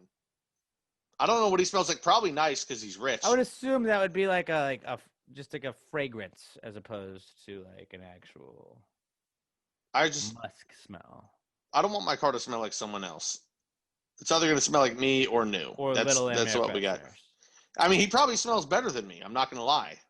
He's rich. Yeah, he's rich. Rich people But smell good, I would assume. I don't want to step in my new car and be like, it smells like someone's been in here. What if like the new car smell in a Tesla was just called Elon Musk? And it doesn't smell musky. It's just like that's the name. Musky is actually a cool word, by the way. I don't like that. That's a fish, I think, but musky is fun to say. Musk, that's fun. Musky, funner. I don't want it. Just keep it new car. No. Like very clever, very funny, but no. Okay, I'm cool with that. Our next one is from Brett Brandon at Price of a ZJ on Twitter. He actually sent in a pretty funny meme on the Rod Ryan show this morning. So shout out to Brett for participating on both shows I work on. But Brett says, the existence of silly putty implies the existence of serious putty. Is serious putty actually C4? No. C4 would be dangerous putty. I think serious putty is just spackle. It's serious. Oh. Is spackle what you like put to like fix a hole in a wall? Yeah. Okay, so yeah, that is serious putty. Where you're like, I gotta fix this shit. It's nothing funny about it. It's nothing serious about it, or dangerous about it. It's serious. It's doing a job. It's getting its job done. There's no frills, no jokes, no like banners, nothing like that. It's a hard working putty. It gets the job done. What was the what is It's not C4, but what is the tannerite? Is the word? That was what it was. Tannerite. That's fun. That's fun. But that's putty. not putty though. That's not putty, is it? I mean, it's like a block. It's a. Right? Well, I mean, no, it can be a very similar to a putty. Silly putty was pretty dope. It's silly. It is. I mean, it was straight up silly. Yeah. Tannerite is fun putty. C4 is dangerous putty. I think both of them are dangerous putty. Well, C4 has a specific use to like be used in military operations, shit like one that. Of them is aggressive and one of them is dangerous putty. So then you have dangerous and aggressive putty. Tannerite is aggressive putty, yeah, but aggressively, for sure. It's aggressively fun. But I would say that like serious putty would be like, is clay putty? Spackle. Does that count? Or spackle? It's spackle, yeah. Well, spackle. Going back to the original. Clay can be used as a spackle. There's a lot of houses that you can use made out of clay. So spackle is serious putty because it's like it's here to do work, you know? Yeah. Say, hey man, I'm here to support. It's not joking around. It just has a job. Whoa. You know what we're here to? To fix this fucking wall, buddy. Let's fix this wall, all right? Not because I punched a hole in it, but because the little door stopper thing, you know, those little like, when that comes off and then you open the door knob, goes like right through the wall. You're like, fuck. Do doors have that anymore? I can't remember the last time I saw one. Mine does in my apartment. Okay. So yes. And every now and then you get a dog, when your dog's a puppy and your dog plays with it, you're like, oh, that's not a toy. What are you doing, dude? I used to play with those with my dog in my old house. Yeah. My house that I'm in now, it has none of them. It's no fun. I can't get drunk and lay on the ground and play with my door. I just got to do it with my boner. It's less fun. Still funny, but less fun. Everybody likes just getting drunk and playing with their door. It's a tale as old as time. Yeah. Or their boner. Will you read the next question for us? Yeah, next one is from Daniel Weston at Danny_Weston. That's DANY. Is a Pop-Tart a calzone? Yeah, it's a dessert calzone. No, it's not a calzone. Is a hot Pop-Tart a hot pocket? I mean, technically, yes. I think the answer is yes to both of those or none of those. That's just a breakfast pocket. And it's breakfast hot pocket. Pop-Tart I think just by definition it is a calzone. Sweet calzone. It's technically a calzone. Why is it technically a calzone? Because it has filling on the inside of it and it is like breading around it. It is a breading encased or it is a filling encased. It could also be a ravioli or Pop-Tart's ravioli. Yes. No, because a ravioli is a noodle, while a calzone is a breading. What if it's just a breakfast ravioli? No, because the ravioli is in it. Like the ravioli has to be a noodle to be a ravioli. A calzone is breading. A Pop-Tart is breading. That's what makes it. If they had said as a Pop-Tart or ravioli, no. So you think yes, then? I would say so, yes. It is a very loose definition of one. But yeah, it is a loose definition. And because I'm more open-minded than both of you guys usually, I'm just going to say yes. A lot of you guys usually try and shoot down the dreams of our listeners and viewers and readers. Well, I get very literal with it, which is why I said it's not a ravioli, but it is a calzone because the calzone is breading. But when heated, it's a hot pocket as well. I could see that as well. It's just whereas the Hot Pocket uses meats and sauce, the Hot Pocket uses a delicious jam or jelly. Exactly. And frosting. All right. Our next one is from, guess who's back, guys? Cassie J, the motherfucking Squatch God. Why is she the Squatch God? No one knows. Nobody knows, but whatever. Cassie J, the Squatch God, good to have you back. I didn't know where she went. I thought Sasquatch maybe got her. I thought maybe she was no longer the god of the Squatches. I didn't know. We haven't heard from her in a while. But Cassie J says, garbage. The original curbside pickup? I was trying to think if there was something before garbage services that were curbside. And I can't think of anything. Milk deliveries. But like you would pick up that's a delivery. milk bottles, right? Well, I guess you would get the milk delivered, and But is it pickup Yeah, and you'd leave- delivery? It was both. but I think garbage pickup was around before milk pickup. That is always pickup. You always pick up the garbage. You don't deliver anything else or replace anything else. So I would say yes. I would think so. Yes. Is the original pickup or curbside pickup, and it's literally on your curb. Yeah. Whereas milk was a lot of times at the door. Yes.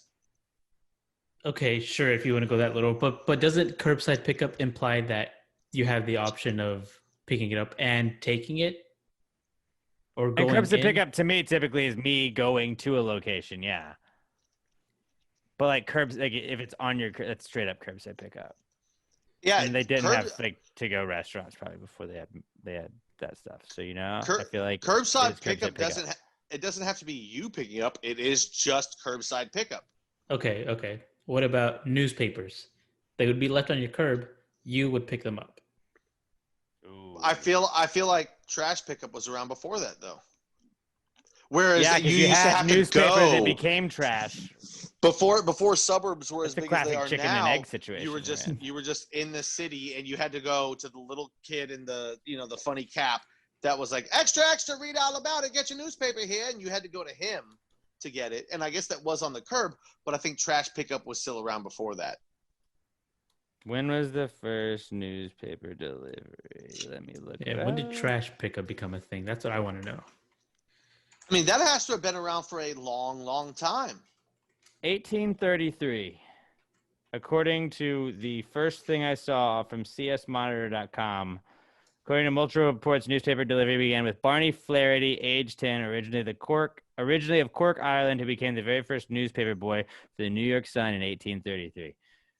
When was garbage pickup first? In 1895, New York City became the first U.S. city with public sector garbage management. But that's just America. I feel like garbage pickup had to be around in Europe for a long time before that. When was garbage collecting invented? 1875. Garbage collection began an official system in England. When did you say newspaper started? 1833. Newspaper wins. Newspaper was the original curbside pickup.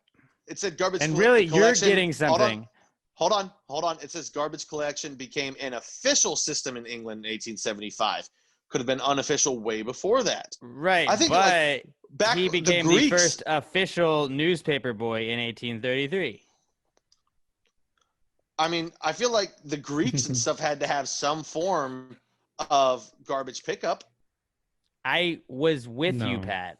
Mm-mm. But I think based on these two quick Google searches that we did and absolutely no other research beside that, I think we got to go with you guys. I think we have to go newspaper. And also curbside pickup, you're right. That's a solid little point you brought up, Bobby, is like you get things like curbside pickup is me going to Chili's and picking up my triple dipper, which is the greatest appetizer / meal of all time at any restaurant you could go to, any chain restaurant at least. But like, you're going to get something. So your newspaper would technically be the curbside pickup. It's just at your curb. So like, yes, newspaper would be the original curbside pickup. But garbage is a close second. That's a good one, Cassie J. Keep writing in. I like your thoughts. You have good thoughts. I like the way your brain works. All right. Let's move on to Hold on. The first documentation of solid waste management was circa 500 BCE in Athens, Greece, where the first municipal dump. It was a municipal dump, though. It wasn't pickup. They didn't pick it up. Okay, I was trying to be thorough. No, I get you, but it's newspaper. Yeah, the Greeks had landfills. They didn't have pickup. You still had to go get rid of your own shit. So we had landfills way before the 1800s. Because I mean, like, what was Philadelphia? Well, yeah, I just said it was 500 BCE. No, I'm just saying Philadelphia has been a landfill ever since it was started. So, I mean, Dallas has been collecting trash for God knows how long. Since 1995, at least. Yeah. Or actually, since they murdered our favorite president, really. Yeah. People don't forget. Just saying. PassYourMerch.com. You can buy that shirt. So yeah, it's newspapers. So Luke Soin writes in again. I went through a couple emails, so I had to get the emails. We had some Tuesday questions, because we're doing this a little early. Luke Soin, good to hear from you again. He emailed in and said, "There's a big spider on my mailbox. Do I have to do something about it, or is it my mailman's problem now?" I thought this was a spooky enough question to where I was going to bring it up for the Halloween one, but if there's does the spider live in your mailbox? He said or on. Was it Unless you copied it wrong. Was the last time you went there, was there a spider just on your mailbox? Because if one, it's probably gone at this point. Why is it a problem? I do like should I kill it, or is it that guy's deal? Just name him. That's Frank now. The Frank lives on your mailbox. Don't start nothing, won't be nothing. I mean, it's your property. He's your, you know what he is. Leave Frank alone. He's your mailbox guard. Nobody's gonna steal your mail. Or he's going through it. Maybe he's your guard dog. Over the weekend, and this is a visual thing, but I got a picture of a spider that had a fly in its mouth. That's terrifying. And I zoomed in so much to make it seem like that's home the spider was huge, but it was just normal. Absolutely terrifying. Go watch the video version right now if you are not watching the video version, but that is terrifying to look at. That's home defense. He's looking out for you. He doesn't want. I guess. Think about it. That fly, you could have been sitting on your couch, and that fly could have been buzzing around your head.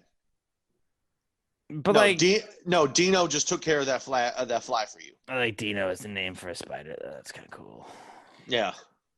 I don't think it's your mailman's problem. I think it's like your mailbox. If you don't like him and you leave him alone, then yes, it is your mailman's problem. But I say, no, because it's not your mailbox. Your mailman isn't in control of your mailbox.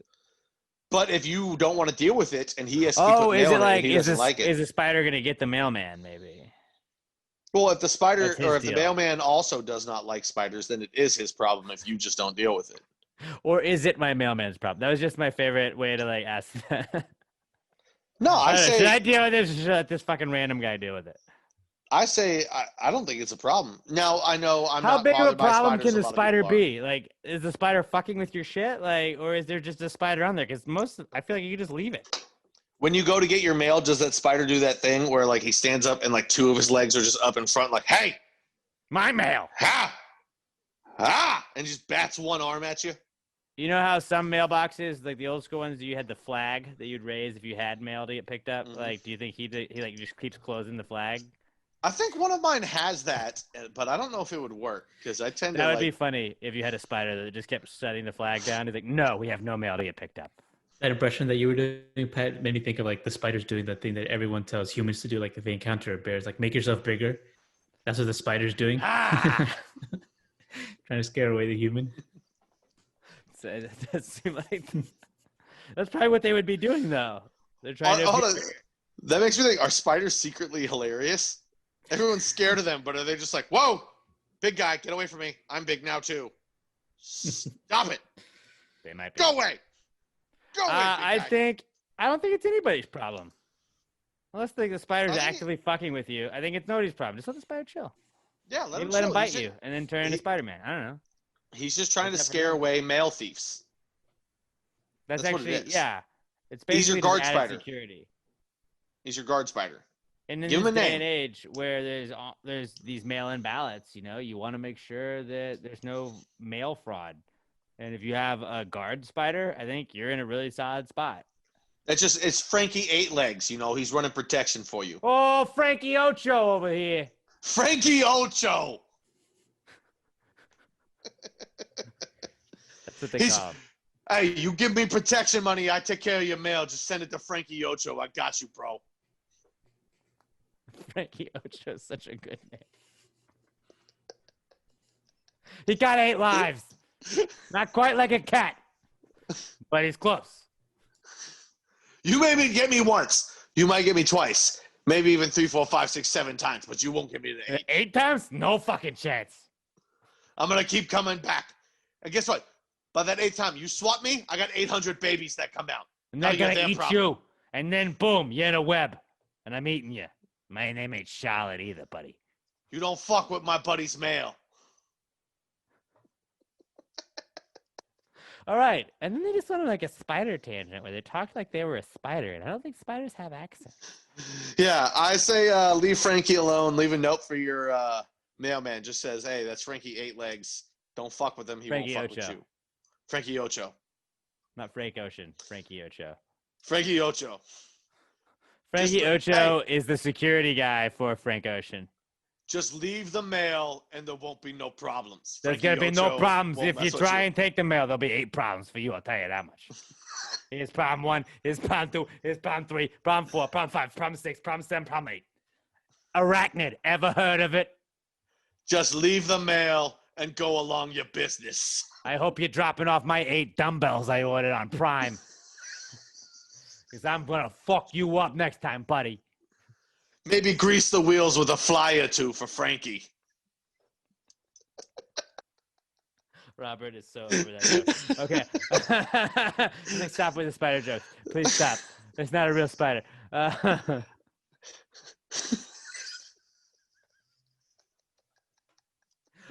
Okay, we're done. We got to move on. We got one question left. And we usually do 5. We're doing 6 today because it was a Halloween-themed one that came in late. Josh Tree Coddle at Joshua Tree 713 on Twitter says, is Frankie Ocho really as dangerous as he says he is? Hey, you don't mess with him, he ain't dangerous. How But did you he mess know with we him. would ask Frankie? How did he? Oh no, that wasn't his question, but that would have been funny if it was.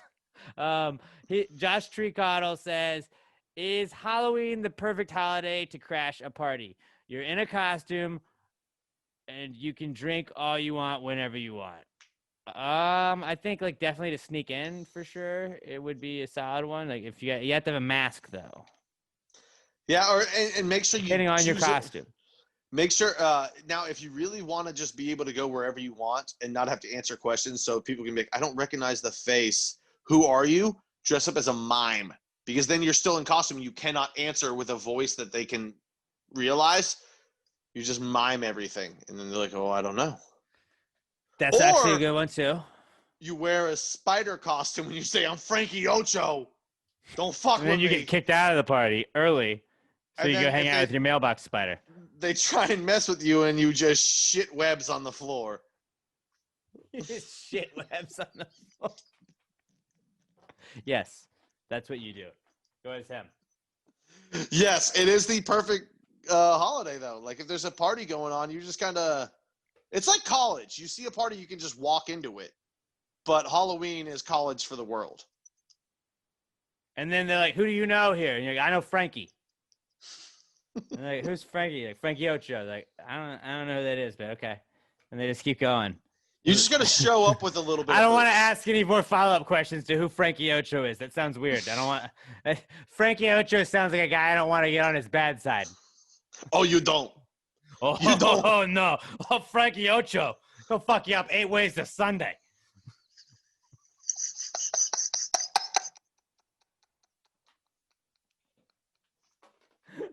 So dumb.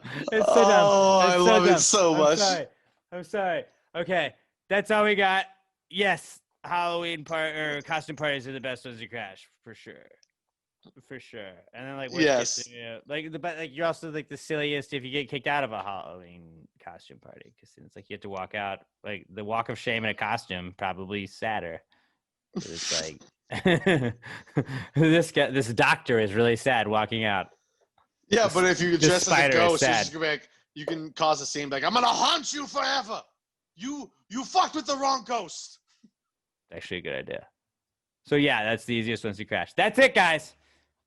Answers or hashtag PTG answers on Twitter at PassTheGradePod. Answers at PassTheGradePod.com if you don't have Twitter, but we do look at Twitter first. That was fucking great. Frankie Ocho, I love him. I can't wait to that's got to be a guy going forward. Maybe Dante can have him bet on some games this weekend. I don't know. But please give us a 5-star review on iTunes, Spotify, iHeartRadio, wherever else you're listening to us. Share us with a friend. And don't forget, roast us in the fucking comments, guys. You have to leave 5 words or more. Your review of the podcast has to be at least 5 words or more. But give us a 5-star review and then roast us. Winner or like the best roast gets the best podcast review at the Gravies Award. And also PassTheGravyMerch.com. We have some fire Pass the Gravy gear. Pat's wearing the PTG face cover that we got right now. You can go check that out. It's awesome. Pat loves it. We've all had the face covers for long enough. The ones you guys have been wearing are probably getting worn out. I think it's time to get another one. Get the Pass the Gravy one. It's soft.